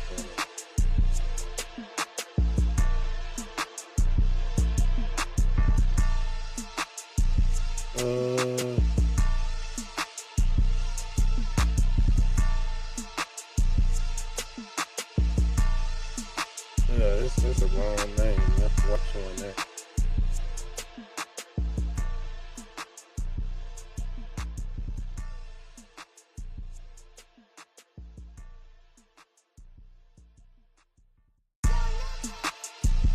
was showing the wrong name. Right highlight, the wrong name. I don't know why I was doing that. Okay, here we go. 6'1", 220. 43 solo tackles, 3 sacks, 1 forced fumble, 2 INTs. That was this past season. He only played 3 years. He had 100 total tackles, 24 tackling machine that year. 45 solo, 55 assists, 7 sacks, 1 forced fumble. He had 4 interceptions. Man, he depending on this going on, I can have him. He's a good outside linebacker for sure. Outside linebacker. I can see him in a couple of nickel packages and dime packages and stuff like that. You know, he'll be a perfect fit for that. You know what I'm saying? Third down linebacker for sure. When passing linebacker, in the passing game, 7-on-7 linebacker, you can count him as almost a safety. Kyle Lewis for sure. 19, 20, 23, 19 total tackles, 5 solo tackles, 14 assists. Yeah, best coverage linebacker I've seen on the board so far. Moving on.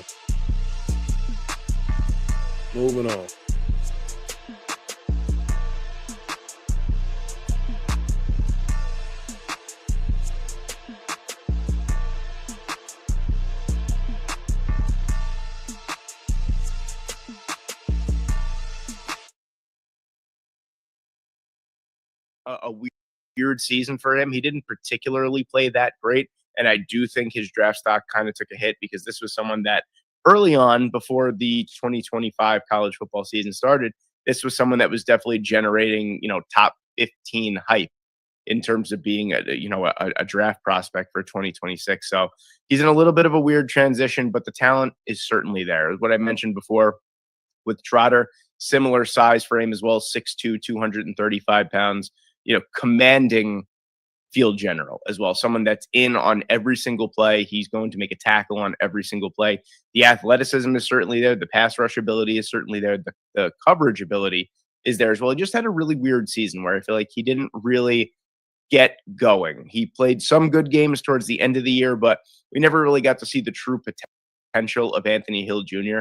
But there's a couple linebacker needy teams out there that I do think can take advantage of that coverage athleticism right away. I'm thinking of the Denver Broncos are a team, especially towards the end of the first round, that might take a swing on him because he's a interesting prospect, definitely a top 50 player for me. He's an interesting prospect where I don't necessarily think he's a first round talent, but for linebacker needy teams towards the end of the draft, end of the first round, I could definitely see them taking him. So like the Denver Broncos, the LA Rams, these are teams that I think could really use some athletic coverage linebackers. And if you're going to use him specifically for that, then I think, you really have something here for Anthony Hill Jr. If you're able to develop him as more of a coverage player, he's kind of almost like a big safety in the middle of the field. So Anthony Hill Jr. is a player that I do think under the right tutelage and the proper coaching is going to be an absolute stud at the NFL level and could be a first round pick when it's all said and done. At 5, I have Jake Golday, and really what a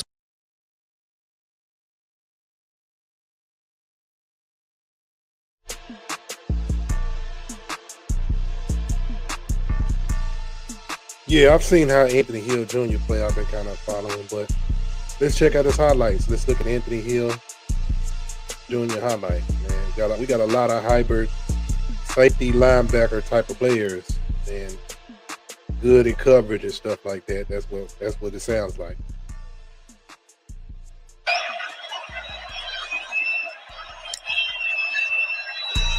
Four-man rush. They go with the handoff to Shaw. The penalty flag comes out. Ball's out again. Ball is out again, and it is picked up by Trey Moore and returned.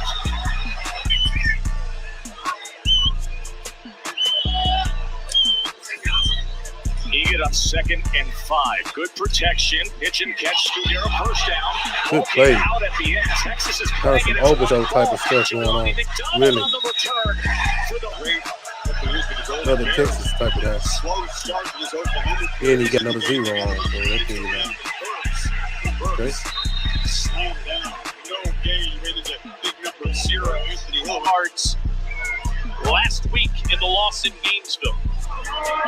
At the 25, he hands it off to Booth, and Booth goes in the wrong direction on the first play. He'll lose a yard as Anthony Hill. This time on the sidelines rather than on the field.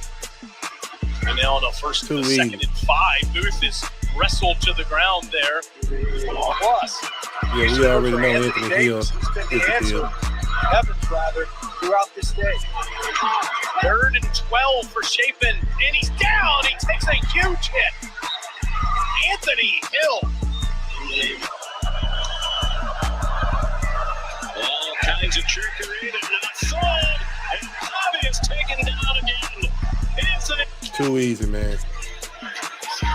2nd and 4, and it's intercepted. Anthony Hill reached up. First takeaway tonight for this Texas defense. Another good cover linebacker, Anthony Hill. Okay, he's looking his way, looks for that cross. Quarterback sneak. You got Dowdell in the backfield. Bowley under center again. And he's going to hand it off to Anthony Hill and Kyle Lewis, man. They two back-to-back best cover linebackers I've seen so far. It's going to depend on the spot. He had good effort. Wanted to go fast, but they substituted. And Mark Stoops is going a little bit, and now you're holding him too long. Dude, they actually like, I'm pretty sure, man, when they played both ways, defensive back or something like that, probably. I mean, they did something. Where they playing, you can tell. Hand off on first down. That's, I think, more of what you're talking about. That's a good first down power run. The spot, but if you're going to beat the Longhorns, you do have to make some plays through the air down the field. 3rd and 14, 4-man rush, and Bowley on the move. And just kind of flips it up and threw it to Anthony Hill back on the field. I guess he's okay. They've just had a couple critical errors that just really stalled the drive. They shot them in the foot. I would doubt they're going to be super aggressive here. Seth McGowan with a good run, and Sarkisian's falling to tail catch. McGowan in the backfield, 1st and 15. Handoff. McGowan gets wrestled by Anthony Hill again. He drove him all the way back. The first play of overtime. Now it's 1st and goal inside the 5. Handoff and a tackle of Dowdell by Anthony Hill again. The short yardage situation's a little closer. Doesn't look like they're going to spike it. They're going to run a play. So Bowley's going to throw it over the middle and delay incomplete. There were 2 Kentucky players there. Defensive play. Opportunistic. Knocked the wind out of that dude, man. He holding his stomach. Texas still in it. Chapin trying to get out of there with flags everywhere.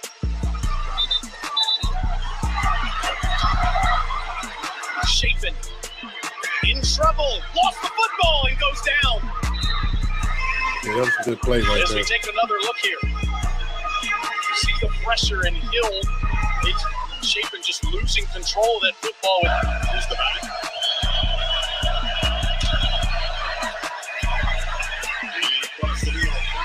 Oh, Hill kind of got trucked a little bit, but he made the play. Football, you see they're trying to get Jaden ball on track early. They can live in this 2nd and 6 world. The midfield. So another 3rd down coming for the Gators. The Horns have only allowed now 5 total opponent red zone trips this year. This is only the 5th this season. Bringing up, getting inside the 10-yard line is ball. And but they want to get this ball down the field. Eventually, they're going to put it up top. Clark. And now it's going to be 3rd down. These play calls, handing the ball Napier had in mind in terms of helping out his quarterback. A toss to Clark. No game. That time, Anthony Hill made the session. 5:09 to go. Ball. Driven back. Timeout number 2 called by Steve Sarkisian. I'm the edema building up in your lower legs. Yeah, most compression socks can't even touch me. Let me. Let's check out his let's look at some of his highlight. Stats. Yeah, we already know he's Dan Ryan guy, so wasn't nothing new by Anthony Hill. We already knew.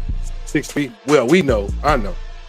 Some of y'all probably don't, but 6'3", 238, 38 solo tackles, 4 sacks, 4 forced fumbles, 3 forced fumbles, 2 interceptions this past season. He had 70 total tackles 2024, he had 113 total tackles, 59 solo, 54 assisting tackles, 8 sacks, 4 forced fumbles, 1 fumble recovery, and 1 interception. 2023 season, he had 67 total tackles, 41 solo, 26 assists, 5 sacks, 1 forced fumble. That's your boy Anthony Hill Jr. from Denton. You know what I'm saying? You know, 6'3", 238 linebacker. He can play perfect outside linebacker for sure. But moving on, man. Moving on.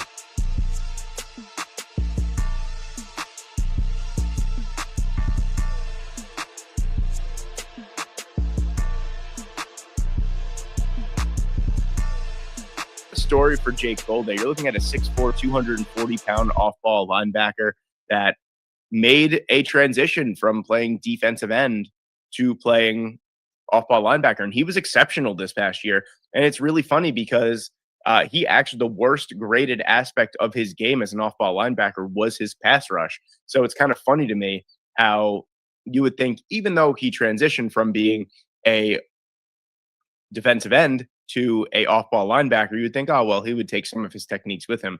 No, it was actually by far the worst aspect of his game. But phenomenal run defender this past year for Cincinnati. He was a big reason why they were ranked early on in the season.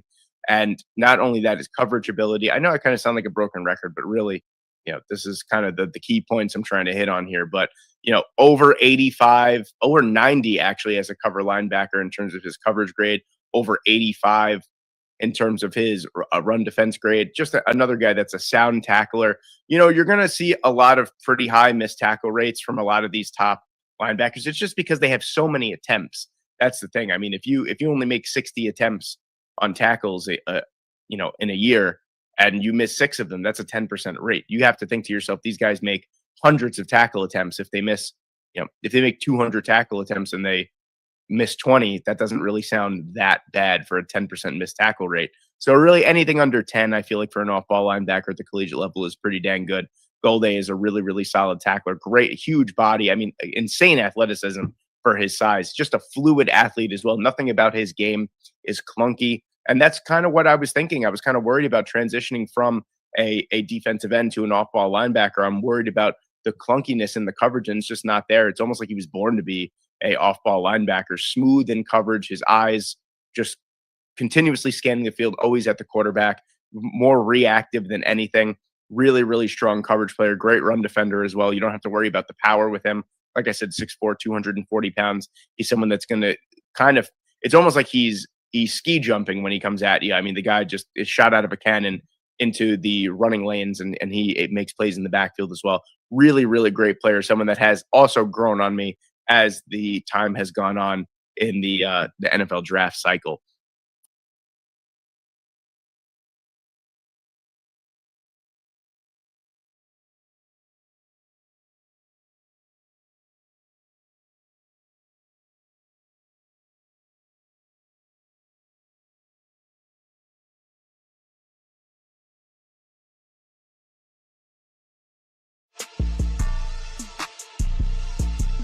Let's check out Drake, man. I mean, Jake. Let's check him out.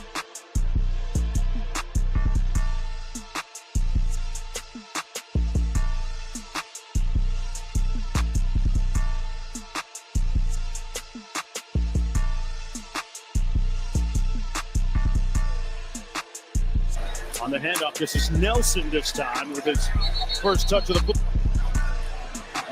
Raiola steps up, and he's obviously he's gonna be a good pass rush guy off the edge because he played defensive end Jake too. Golday's had a nice job off the edge. Dante Corleone pushing the pocket from the middle. There's nowhere for play of this drive, which is now the longest drive of the year for Bowling Green. Pine didn't see him.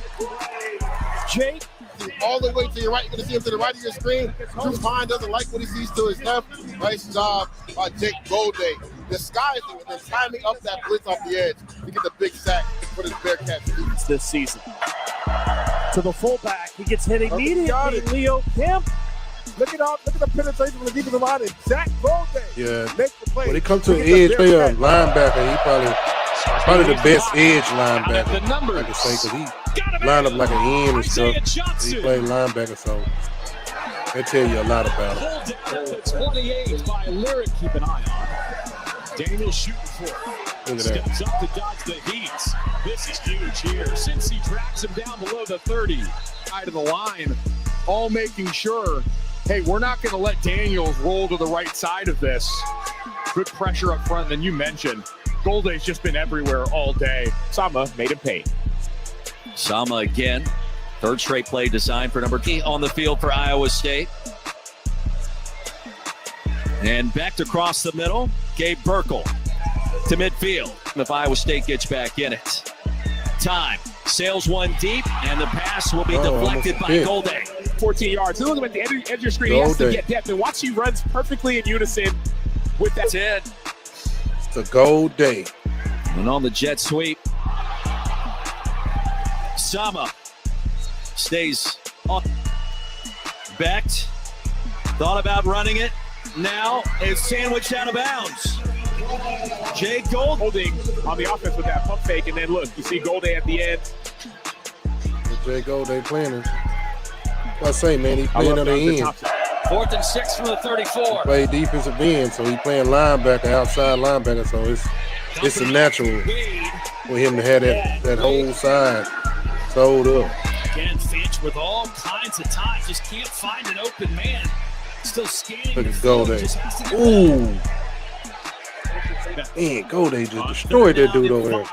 Robertson under pressure. I gotta see that again, because Golday just destroyed that dude. And Finch with all kinds of time, just can't find it. You see Golday just running straight down there and just knocked him out of the screen, man. Look at that. Knocked him out of the screen. Field just has to get rid of it.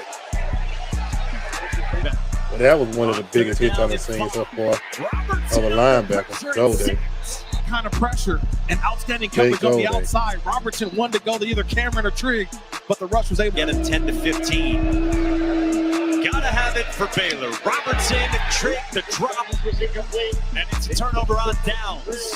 He takes the snap here, tries to get to the outside, but Golday. Dampier with a quick throw out in space to Bray. And he's finally brought down. He gets the initial contact on Bray and gets it up, and then it's Golday, second man to show up. Denver gives it away in the air, taking it away twice. It's back to Pepita. He dumps it down, and nowhere to go for nowhere to go, nowhere to hide. Bragg brought down by Golday. Show up. The Golday. Here he is on that front side B gap. A full playbook on 2nd and 3. They'll go a handoff. LJ Martin is stacked up. They come in from right over here. He's going to fire in there. As soon as he sees the tight end go to block, he said, okay, buddy, I got you. And he gets in there and stops LJ Martin before he can get his momentum. Prepare Bachmeyer. Motion Martin. I can tell you, Golday got a little vicious to him. Vicious linebacker skills. Gold with anticipation here. So before his guy comes open, even if he's not slipping and falling, hitting that he possibly has. Fake it to Kingston and give it instead to Hagan. And he is dropped by Gold. Starts the disruption. Boom. Swims through, makes everybody feel chaotic, and then Golday stays home where he's supposed to be. Yep, stayed home where he's supposed to be. Outside, stay home. Your chance to win a free trip. Good discipline, man. Good eyes, Golday. Let's check out his stats, man. Jay Golday. 6'4", 240. Oh, man. And he from Arlington, Tennessee. Yeah, man. 6'4", 240. He a perfect linebacker size, man. Perfect. All the way around linebacker type of guy in a way. You know what I'm saying? I mean, he played defensive end a little bit, so he tall enough for that. You know. Good linebacker. He might be a real good linebacker for the right team, man. Jay Golday. I don't know. He played for 1, 2, 3, 4, 5, 6. He played about 6 years, man. What? He only got 2 years worth of stats. He had 104 total tackles, 38 solo tackles, 66 assists, 3.5 sacks, 1 forced fumble. Wow. Then in 2024, he had 58 tackles total, 28 solo, 30 assists, a half a sack.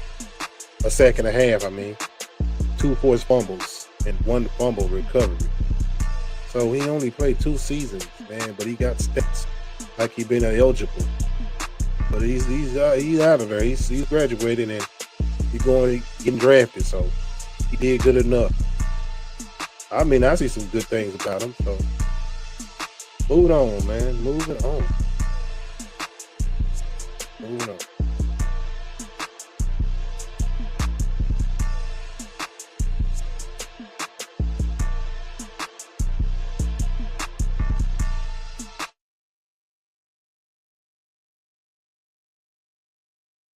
CJ Allen. So I think at this point, if you know who the top 4 are, it's just a matter of, who you have where. I like CJ Allen a lot. I think he's a phenomenal run defender. I think he's incredibly athletic, and he's that quarterback of the defense. He's someone that you're going to plug in right away, and you're going to be like, wow, this guy is commanding the defense. He is going to be my Mike linebacker. He's someone that I think could fit right away in Buffalo or even Carolina or something like that, as someone that's just a plug and play difference maker in the middle of the defense right away. Just a natural linebacker, great size as well. Like I said, the athleticism is unbelievable. Run defense, fantastic. So my thing is, really, really good coverage linebacker. Didn't show it this past year at Georgia. He was actually, at times, it looked like he was a liability in coverage for Georgia. So that's interesting. It's a little interesting development for me, and I think that's why I knock him down a tick. He usually is my 3rd best inside off-ball linebacker in the class. I did move him down a tick just because continuously going back to game film, you think to yourself, this guy is so athletic and so fast and so instinctive. What is the problem with him this year? Everyone's entitled to a down year, but Allen, for me, kind of showed a lot of regression in terms of coverage. So I'm hoping that with that pro-level coaching, he could kind of tap back into how good he was as a coverage linebacker the past couple of years at Georgia. But yeah, a really awesome run defender, good pass rusher as well. That's why I was so curious to see what the heck went wrong in terms of coverage. But yeah, like I said, just really athletic. He's going to be able to cover any tight end or running back that you ask him to out of the backfield, maybe even some slower slot receivers as well over the middle. He's going to be able to do that. It's just a matter of refining his coverage abilities yet again. And even in zone coverage, he's really, really solid as well. I'm not talking about just man. In zone, he kind of got caught in the middle, wandering eyes every once in a while, leaving his assignment.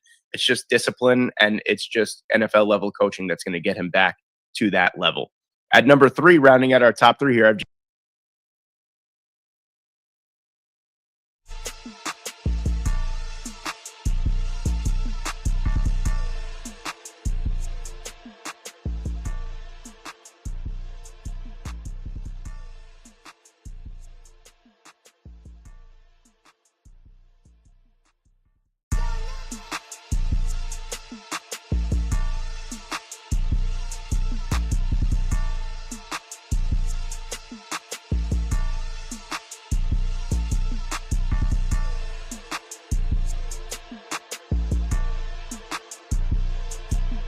with 74 new players on his roster, including a freshman quarterback. Check out CJ Allen highlight real quick. Roberts for no gain with CJ Allen in college football.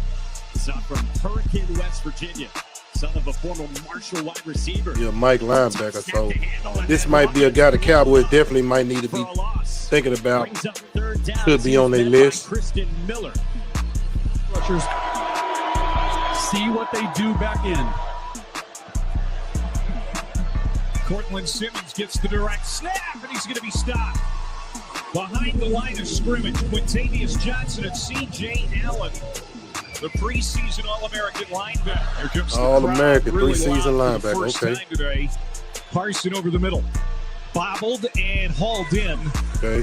And around the 30-yard line, that catch made First by night linebacker I done heard so far throughout all these linebackers. Carson drops back, looks right. And now looking for an escape lane. There you go. And he is going to be hit at the 15. Good job, CJ. CJ Allen. 4th down. say he the quarterback of the defense.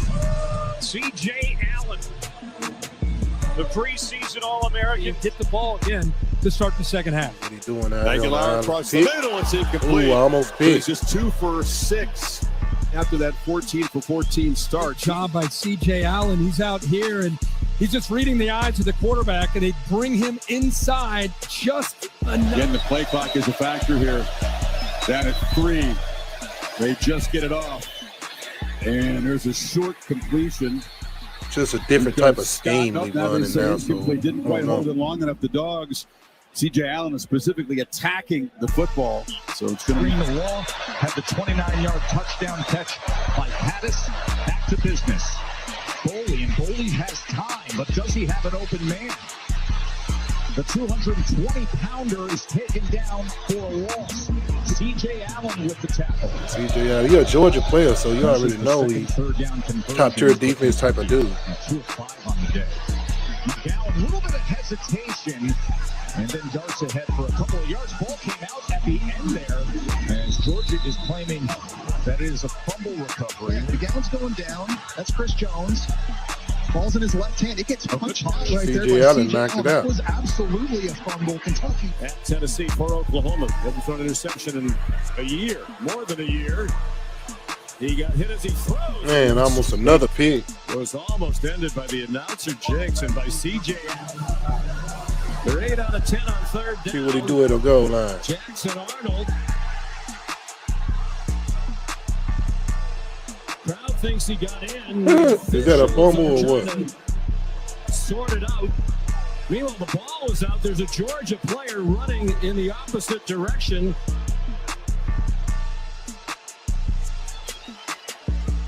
So hard. Is that a fumble? Exactly what's Was the going ball on. already on the ground?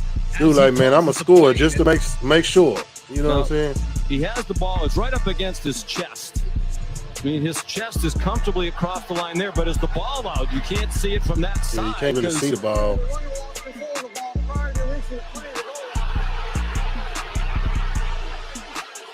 Coach mad as hell. Jackson Arnold handed it off to Eric Singleton. He's in trouble and dropped ball off by C.J. Allen. Only thing about C.J. Allen, I look at it as this might be a little small thing. He kind of runs straight up. You know what I'm saying? He kind of, I don't know if that's just how he run, but he just runs straight up. He don't have any. Well done, well timed. He just hits it immediately and watch. He don't have any bend to him a Wright little just bit. Can't close fast enough. He drifts outside. Kind of be running just straight ever up. so But slightly. I mean, hey, that might just be how Right he's to running. left. Cross sweep left side. Daniels cuts in off the block by Hansen. He might just run like that He's just to hemmed see better. in. No but gain on the play. Nice job by C.J. Allen. And now Shapen in trouble, hit and sacked. Just the 9th of the year for Jordan. Probably a smart dude too, man. He might be a guy that calls plays and And the catch is made by see out Henry, stuff, so but the that could timing be of the what it play is too. blown up. As Don't let me. I'm not speaking negative about the guy. Hit Just the how he answer gets runs. thrown over your head. Short pitch to Haynes. And it was good pursuit by C.J. Allen. Remember, C.J. Allen, who had a procedure on his meniscus just 11 days ago. Okay, so he had an injury situation, so maybe that's. Simpson puts it out, drops. Way to hit him. Way to hit him, man. Big shoes to fill. Way to hit him hard enough where he ain't gonna catch it for sure. One of the young guys that has to step up and play On the field, you need two scores. He just kind of leaking there, but there's your guy. C.J. Allen. Let's go. Let's see what his stats looking like. 6'1", 235. Things to Joe Heath from Tennessee. Might play for the Falcons or something. 47 total tackles, 3.5 sacks, 2 forced fumbles. He had 88 total tackles, 41 assists. Tackles. 2024, he had 76 total tackles, 49 solo, 27 assist tackles, 1 interception. 2023, he had 41 total tackles, 21 solo, 20 assists, 1 sack. That's all he had for 3 years at Georgia. Not bad for a guy that's getting linebacker, get drafted. A little bit perfect. 6'1", he about the average size linebacker, 6'1", 235. So depending on his 40 time and stuff like that, that makes a big difference. Moving on, man. Moving on.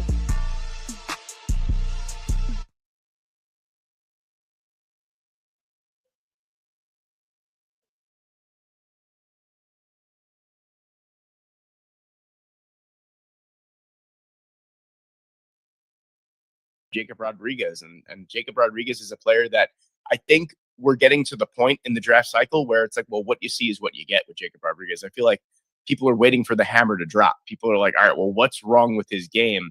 He was so incredible these past 2 years at Texas Tech. What is wrong with him where he's being ranked as low as he's ranking? And honestly, you can't really find it. Phenomenal run defender, unbelievable coverage linebacker, great pass rusher. You know, the guy is just a do-it-all. He's the jack of all trades. A master of none? Maybe. But Jacob Rodriguez is a phenomenal player all across the board. He makes things happen. Hey, I'm Adam. And I'm Tyler. And we're the founders of Sun Home Saunas. First,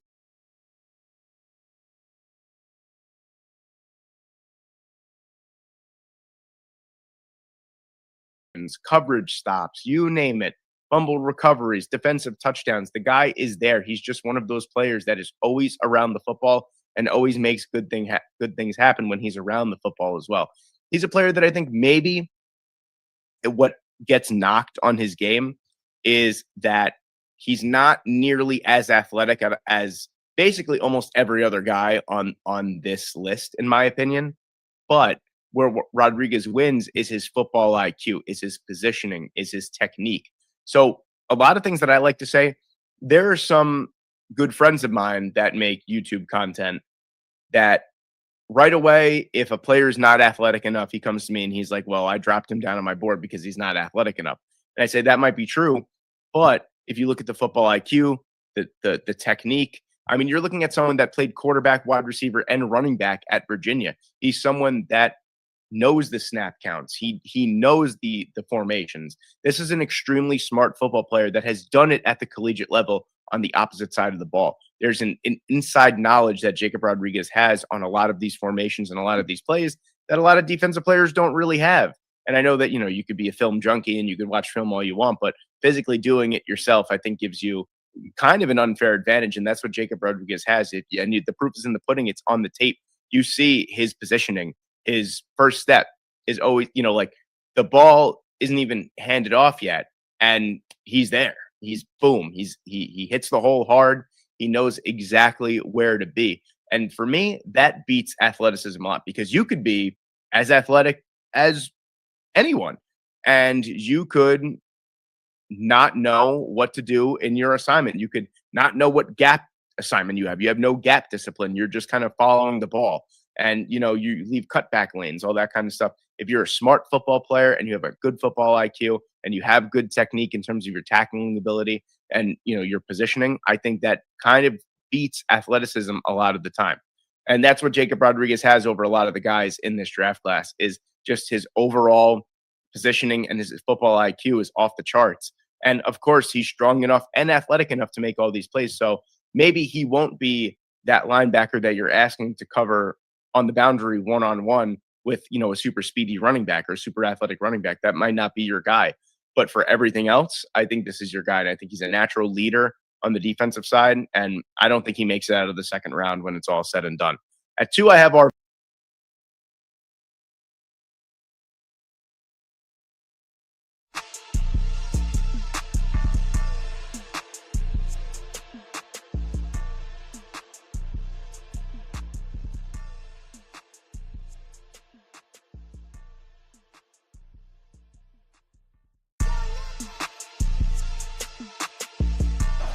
Second and 7. Happy coach at the intermission. And honestly, for the coach, that's a very unhappy. Sounds like Jacob Rodriguez is just an outstanding football player. That's what you need. On certain defenses, what you're looking for, an outstanding football player. Pretty much that's what he is. See, it returns to the backfield. Short set. Ball up in the air. That's caught, but it's going the wrong way. Smart football players play a lot of different positions, man, and it helps them based upon the main position he's going to play. And Jacob Rodriguez is one of them. I like that Here's about a him, man. handoff straight ahead. He seemed like a dude that ended up getting drafted to the Patriots or something back in the day. Texas, they have the football, and they do again. Except this time it's Rodriguez. Look at him punch the ball out. Yeah, look at that. Joey McGuire told Jenny Taft earlier today Jacob Rodriguez playing smart, man. About punching the ball out, to being his team earlier today. awareness at the right time. Quick strike, far side, and another down instantly. Look at all these eyes out here on these guys. There's just no threat deep. They put their foot in the ground. They immediately are back toward the line of scrimmage. Bryce Pollock. Absolutely a top 10 team. 4th down and 23. Dan Peter just lets it fly. And intercepted on the far side. Smart. Knowing where the ball going to be. On 3rd down, and a dangerous pass with Rodriguez hovering around. I would draft him just because, you know, y'all always, people say negative about him. So I can just tell where you play on the field, he's worth a lot. All the other things we can work on. He's going to mirror the quarterback, get right in the throwing lane, and get his hands up. Boy, it looked like it was tipped by a teammate. Wisniewski. Yeah, it's tipped by a teammate. Off Rodriguez. Pass play, Wickman dumping it off, Snead, and tackled right away. Wickman to the air, and the pass is picked off. Jacob Rodriguez. Take it to the house. A Cougar and is still going. Wow, almost, man. Pretty smart runner. Eyes on the quarterback, feels it, steps right in front. It's the first interception I've actually seen where dude's running it back like he's a running back. On him because they've been blowing teams out. Nice play in the backfield again by Rodriguez. And he's coming. You can't miss out on Jacob Rodriguez, man. You can't miss out on a player like that. Another stop for this Tech defense. We've talked so much about the investment tough, smart player on this Tech defense. Jacob Rodriguez is that guy for sure. 3rd down and 1, and a little hesitation, and Williams is swallowed up. Tech fill the gaps. Watch how quickly they fire as soon as they see this ball handed off. They understand that they needed to win the line of scrimmage and get the defense, man. Daniels talking about the quarterback of the defense. Play action, he's down. Sometimes you gotta go for the glory, and right there, Jacob Rodriguez. Dante Bell foreshadowing him, and that is knocked down. Man, bro. And the big cowboy hat wearing. Been watching him all season, man. He's been exciting to watch, man. He spins his way toward the Look at that play. 10's coming inside Back out. the ball. Roberts got him bounced right there. Rodriguez just knocked it out. Quarterback coach. And this is a designed run for the quarterback. Starting running back's not playing in this game. You definitely need Sam Jackson. Rodriguez just took the ball from him and scored. I forgot about that play, man. That's what I'm talking about. Well, that changed things rather quickly. Yeah, man. We were just talking. Rodriguez just took the ball from him and scored. But it's about the ball. Smart player, man. Making plays. Go to tuck it, and it's already loose. Take it down. Drop it off the tight end Oakley. Whatever team need a linebacker and this dude on the board, you better get him. Wisniewski punches it away. Punches the ball out. I mean, the accuracy of that punch and Wisniewski being right on the money to pick it up. As a family, I said, do you have a home here, maybe? And the defense getting after Bachmeyer, who escapes and goes interception. Good awareness, man. Rodriguez and J-Rod, as they call him. One hand interception type stuff. Tipped the ball to his own self. Look at that. Another interception. Jacob Rodriguez, the big play. Man, Rodriguez has the most beautiful interceptions as a linebacker. Look like a DB. And again, that's why Jacob Rodriguez. Man, exciting to watch. Exciting. I want to call your attention to an very exciting to watch. Happening in our society.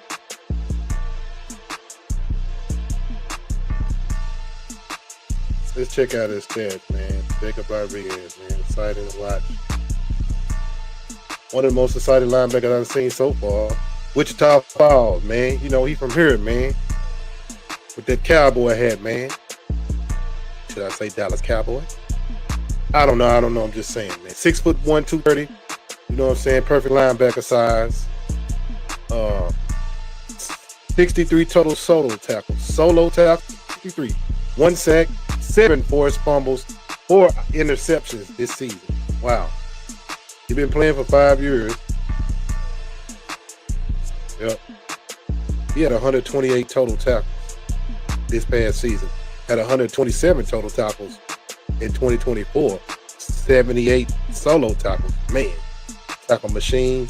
29 assists, 5 sacks, 4 fumbles, 2 fumble recoveries, 1 interception.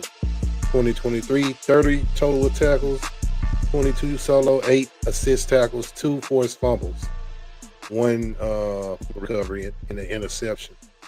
2022, he had 29 total, 17 solo, 12 assists, 1 forced fumble, and 1 tackle period for 2021. So 200 years back to back, man. He figured it out, played linebacker, and just said, hey, this is me, this is what I'm going to do. And Jacob Rodriguez, man, probably one of the most exciting linebackers I've seen so far. Exciting to watch, playmaking, smart kind of guy. You know what I'm saying? So Jacob Rodriguez. Moving on.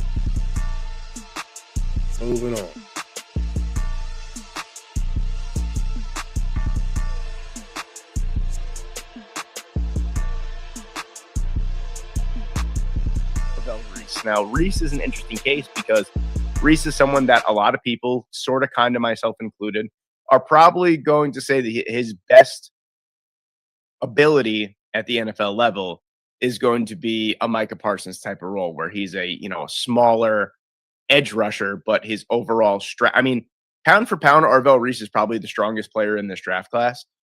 Freakish strength for his size. You're looking at someone that's probably hovering around that 6'3", 6'4", 245 pound. That's perfect off the edge. And he's a player that you can kind of put everywhere. Really great coverage instincts as well. There was just a lot of the time for Ohio State this past year where I feel like he just didn't make a big enough impact for his talent. And I think the reason being is Sonny Styles, we'll get to him in a minute, is just that talented and was able to beat Arvell Reese to the ball. Or it's just teams were kind of running away from Arvell Reese because anytime that he was able to make a play, it popped off the screen. He's a phenomenal football player who also has a fantastic football IQ and is super young, 21 years old. He's only going to get stronger, faster. He's only going to get more physically mature as time goes on. But I think, especially at this point, when he's drafted, he's going to be 21 years old. This might be the point to transition him down into a more, 3-point stance type of edge rusher or even a rush linebacker at that point, because he can rush the passer very, very well. That's the thing. So, it's not like you're going, oh, we don't really know what to do with this super athletic guy. He does everything pretty much very, very well. Great run defender, really strong coverage player, and rushes the passer very, very well. Probably the best pass rushing linebacker in this draft class, maybe outside of Red Murdoch. But Red Murdoch is someone who has played MAC competition where, Arvell Reese is in the Big Ten. So Reese is a player that I think is an interesting case. I think he's a player that he's going to excel wherever you put him with pro level coaching. So I do think a Micah Parsons role is probably what's best in his future. And as a Jets fan, I would love to take Arvell Reese at number 2 and just stick him off the edge. Or even, we have a need at both. So it works out really well. You can kind of keep experimenting over the course of the season where you want him to go. Do you want him to drop into coverage? Do you want him to play off ball? Let him rush off the edge. There's a lot of different things that you can do with Arvell Reese and his talents. And I think that he really is one of the best athletes. And I think he's really going to, him and Sonny Styles are going to light up the NFL combine. I really do think that these guys are peak athleticism when it comes to the linebacker position. Both have the same exact frame too, at least on paper. 6'3", 246 pounds is going to be your frame. Arvell has 6'3", Sonny Styles has 6'4", but Reese is a phenomenal player that I think anywhere you stick him, he's just going to excel. The IQ is off the chart. The commanding presence in the huddle is off the chart as well. He's a really, really strong football player that I think anywhere you just put him pound for pound, he's A, going to be the strongest player on the field, and B, he's probably going to be the most athletic player on the field as well. And then, of course,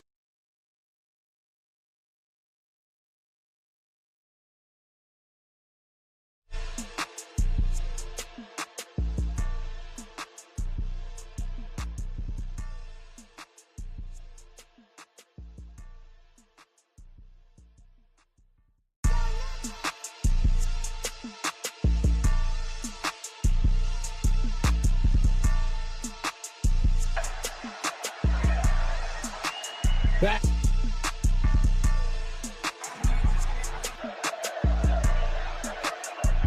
Manning steps up in the pocket, makes a move, and he'll be tackled at the line of scrimmage.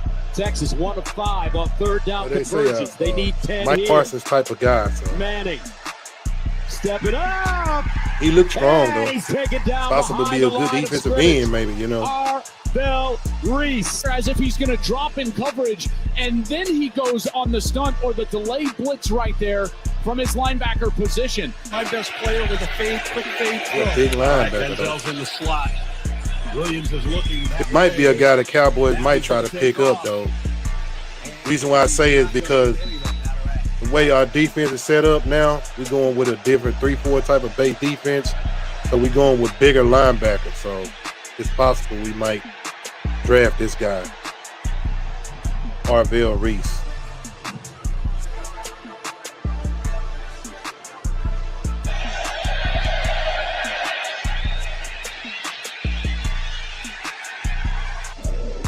Trips at the bottom of your screen. Yeah, he's a big linebacker. He's strong. Look at that.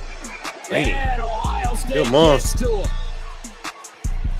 Michael Parsons type of stuff, man. I see it. Your guy, Arvell Reese, right through the tackle, just shoves him into the lap of Luke Altmaier, and it's a party in the backfield with Kenyatta Jackson and the best linebacker core in the country. Third down and 1. He's one of the biggest, strongest fast linebackers I've seen so far. Illinois will not get it. He fast. Kind of fast, Because too. guess who? Arvell Reese. An emotional win. First and 10 at the 29. Altmaier gets out. As long as he's coachable and you can coach him up, man, he'll be, like you say, he'll be a good one. Piling it up. So he looks tall, man. He look like he's at least 6'4" or something. Be blitzing right here. Downs comes up the back. Say that's a business Might be decision 6'4", from the back. 6'3" to 6'5" at the most. Damn the edge, 26-yard line. Too easy. And going to be a loss of 2 on this for Dylan Jones. Yeah, he's a straight outside linebacker, At Ohio State nature in the type Big of guy Ten, for but all sure. of college football. Matt Patricia has found his Simmons. He got him playing Mike in the middle. Back to throw. Pressure coming. Down he goes. No, man, he got a little versatility to him. So, like I say, with the right coaching, man, you just never know, man, with these Came in guys. here as a 3-year Oh, is he coachable? transfer from Southern Illinois, but did not play a lot of games. Good outside. Here comes a pressure. Too easy, man. Reese. Tell you the explosiveness of Arvell Reese right here to get around the edge. Arvell Reese. And he just beats the tackle. Drew Shelton knocks his hands down in the third. Arvell Reese is a beast. Game down the field. First down and 10 of the One of the beast linebackers, man. And Druckenmeier to single. Little Michael Parsons 2.0 type of stuff. Gets back to the line of scrimmage. He's been more linebacker too, man, that I like to see. His hand not in the dirt too much. And then he just closes it down, and there's nowhere to go. I don't know if they're going to put his hand in the ground a lot, whatever team he go, or what. But we'll see. Stood up at the 30 by Arvell Reese. You want to put him where he's making the best plays. He's making the best plays right now, not hand in the ground. In trouble, dumps it off. Move it free. And Arvell Reese is there to just level. Well, here's Arvell Reese, and he's just reading. He's just dropped back in zone. He sees Cusdell coming out of the backfield. First down for Bryce Underwood at the 25. Cusdell. Yeah, he plays better when he's off the ball. Not on the Reese ball. again, no gain. Arvell Reese, man. Let's see. Check out his stats. Yep, I knew it. He's 6'4", 243. He looked kind of big, man. And he's from Cleveland, Ohio. Wow.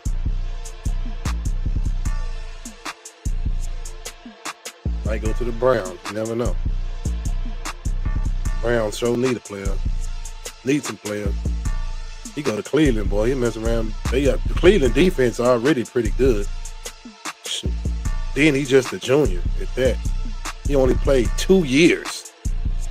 25 and 24. 34 total tackles, 6.5 sacks. 69 total tackles for the whole year. 43 tackles in 2023 total. 18 solo, 25 assists. Wow. He had 35 assist solo tackles in 2025. So he had 25 assisting tackles in 24. So yeah, Arvell Reese, man, 6'4", 243. Nice size linebacker to be playing in that 3-4-ish type of defense. You know what I'm saying? So I don't know, man. I mean, this might be a guy the Cowboys might look at picking up. Just never know. Just never know. Might be. That's just my opinion. But let's move on. Let's get to the number 1 linebacker in this year's class. 2026. Sonny Styles. At number 1, maybe no one's surprised is Sonny Styles. I mean, so a couple seasons ago, my only concern with Sonny Styles from dropping down from the safety position to the linebacker position when they announced that before the 2024 season was he does have a high missed tackle rate. How is he going to fix that, especially for someone that's going to make many more tackling attempts? How are you going to fix that? And last year, it was high. 15.8% missed tackle rate last year, something along those lines. Way too high. He came into this year. I challenged him, even though obviously he never saw that video because I'm just a, schmuck with a microphone and he's Sonny Styles. I said the only thing of his game that I want to see improved is the tackling. And he was the best tackling linebacker in all of college football. I will, any division, FCS, FBS, Division II, Division III, he was exceptional this past year. He didn't miss a tackle until like the college football playoffs, I want to say. He was an unbelievable player for Ohio State. Just the coverage aspect, just the sheer size of Sonny Styles in the middle of the football field is enough for me to draft him just because he's going to clog up passing lanes with his humongous frame, 6'4", 246 pounds, just a huge wingspan, just a big player in the middle of the field. He's going to be almost impossible to throw over the middle to because A, the coverage instincts, you have that safety background as well. He's just a massive guy. It's going to be really tough to throw around him. And, in terms of making plays in the backfield, the guy is always in the backfield. You want to talk about football smarts, football IQ, football brain power. You're looking at Sonny Styles as well. Arvell Reese and Sonny Styles are two guys that are always in the film room. They're always trying to get better. And the proof is in the pudding. It really showed. Sonny Styles had an unbelievable improvement from last year to this year, whereas going into the 2026 NFL draft cycle before the college football season, you're thinking to yourself, oh, well, Sonny Styles is going to be, a fringe first-round talent. He's someone that's going to bank off of his athleticism and his potential into a player that's probably going to be a top 15 pick. That's going to be an immediate difference maker in the middle of someone's defense. Probably Dallas, maybe Arizona if they do trade down. Someone that needs that big presence that's going to be able to do it all. I think people are really underselling how good Sonny Styles is. I think right away he comes in and he's a Pro Bowl linebacker at the NFL level, maybe even an All-Pro. He's someone that truly, I think we haven't even seen the best football of his career.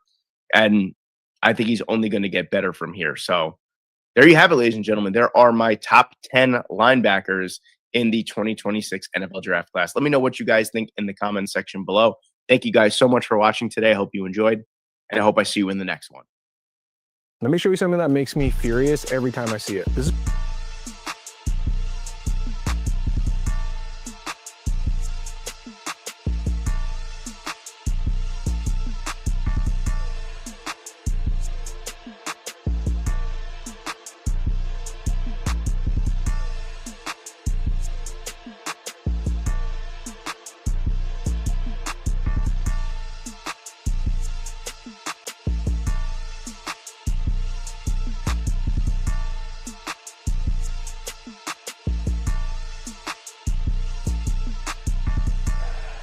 Manning, off his back foot, checks it down to the sideline. Ohio State prepared. Baxter wrestled down inside Ohio State territory. A 5-yard gain. Manning sets, guns, underneath. Well, if the Cowboys got him if he's on the board and the Cowboys are up to draft him, we got to get the best player available. I mean, especially if it's a linebacker we need it. I don't know nobody else take him. We'll definitely go and get him. With a versatile player like that. But we'll see, man. We'll definitely see. Never know how it goes.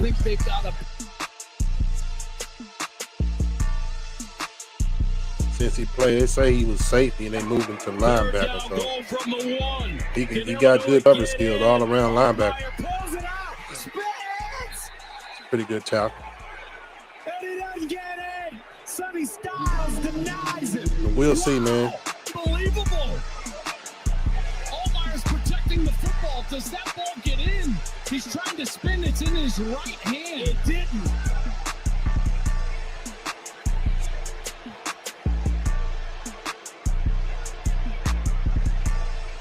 I think Brett Bielema is going to want another look at this. The fact that the ball's in the right hand, it's like he stopped him right there. And so when he's down, it's short of the line to gain. Got Styles and Reese on the same side making play. Reese missed the tackle. Simmons you know what I'm saying? Kicked off. So Styles look like he playing that safety position again. You like, what is he, a linebacker or a safety? People like, what is he? Just coughed up on the play. Jay Giacomelli Good goes out there, defensive player, they'll tell you puts that. it right on the face mask. Tip drill. It's when things are going bad. It could be a drop. It could have fell to the turf. But right now, everything going bad for Wisconsin Badger football. Wisconsin and their fan base were thrilled to bring them here. They fake it to Dylan Jones on the end around, and then they throw it back to him in the flat. He's going to lose a yard. He wasn't even trying to make no tackle. Sonny Styles right there. I mean, he wasn't even trying to shake, I don't understand. do no shake or nothing. He just went down, easy tackle. To throw. It was like a one-man route. If you look downfield, there's just nowhere to go with the football. Good. Constantly goes out of his way to mention him when talking to the media. Handoff, Eaton, tripped up, and brought down. Sonny Styles was down on the tackle. Only 56 yards. Versatile Styles. Outside contain. Good job. Sonny Styles. And they will run it with Coleman. Gets it out across Number one linebacker, Sonny Styles, they say, huh? Driven backwards by Sonny Styles. We talk about all the first-round picks on this Buckeye defense. They feel Styles may be one as well. Yeah, maybe one as well. Styles, let's check out his stats, man. Let's see what his stats looking like. If I win, we'll fly to Paris. Oh, man, taking all day, get off the screen.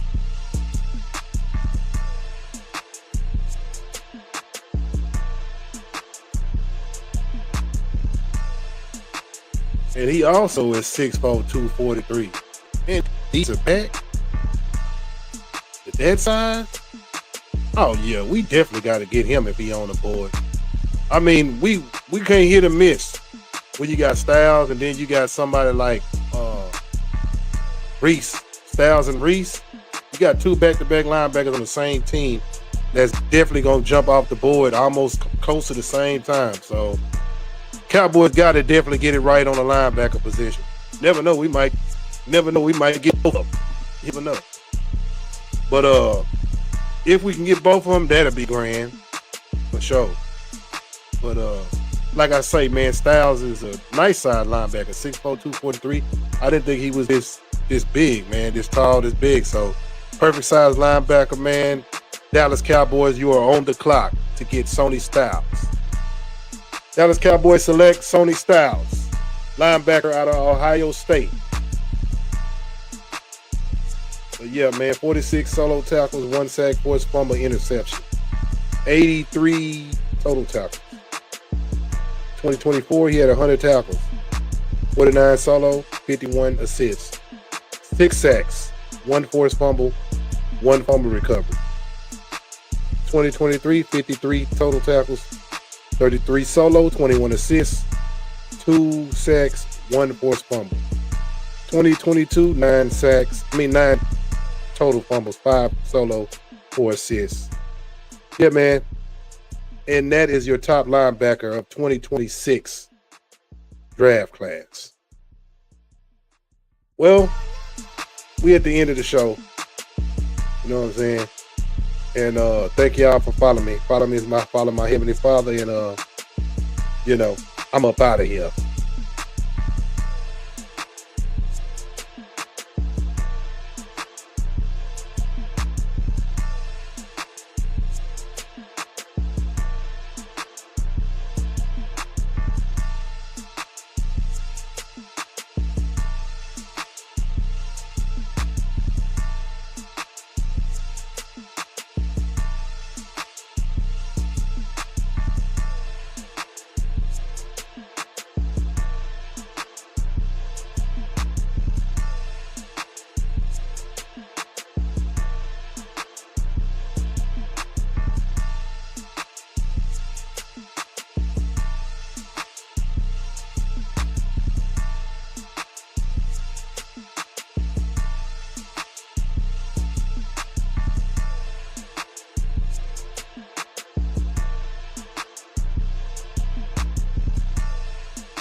That's right.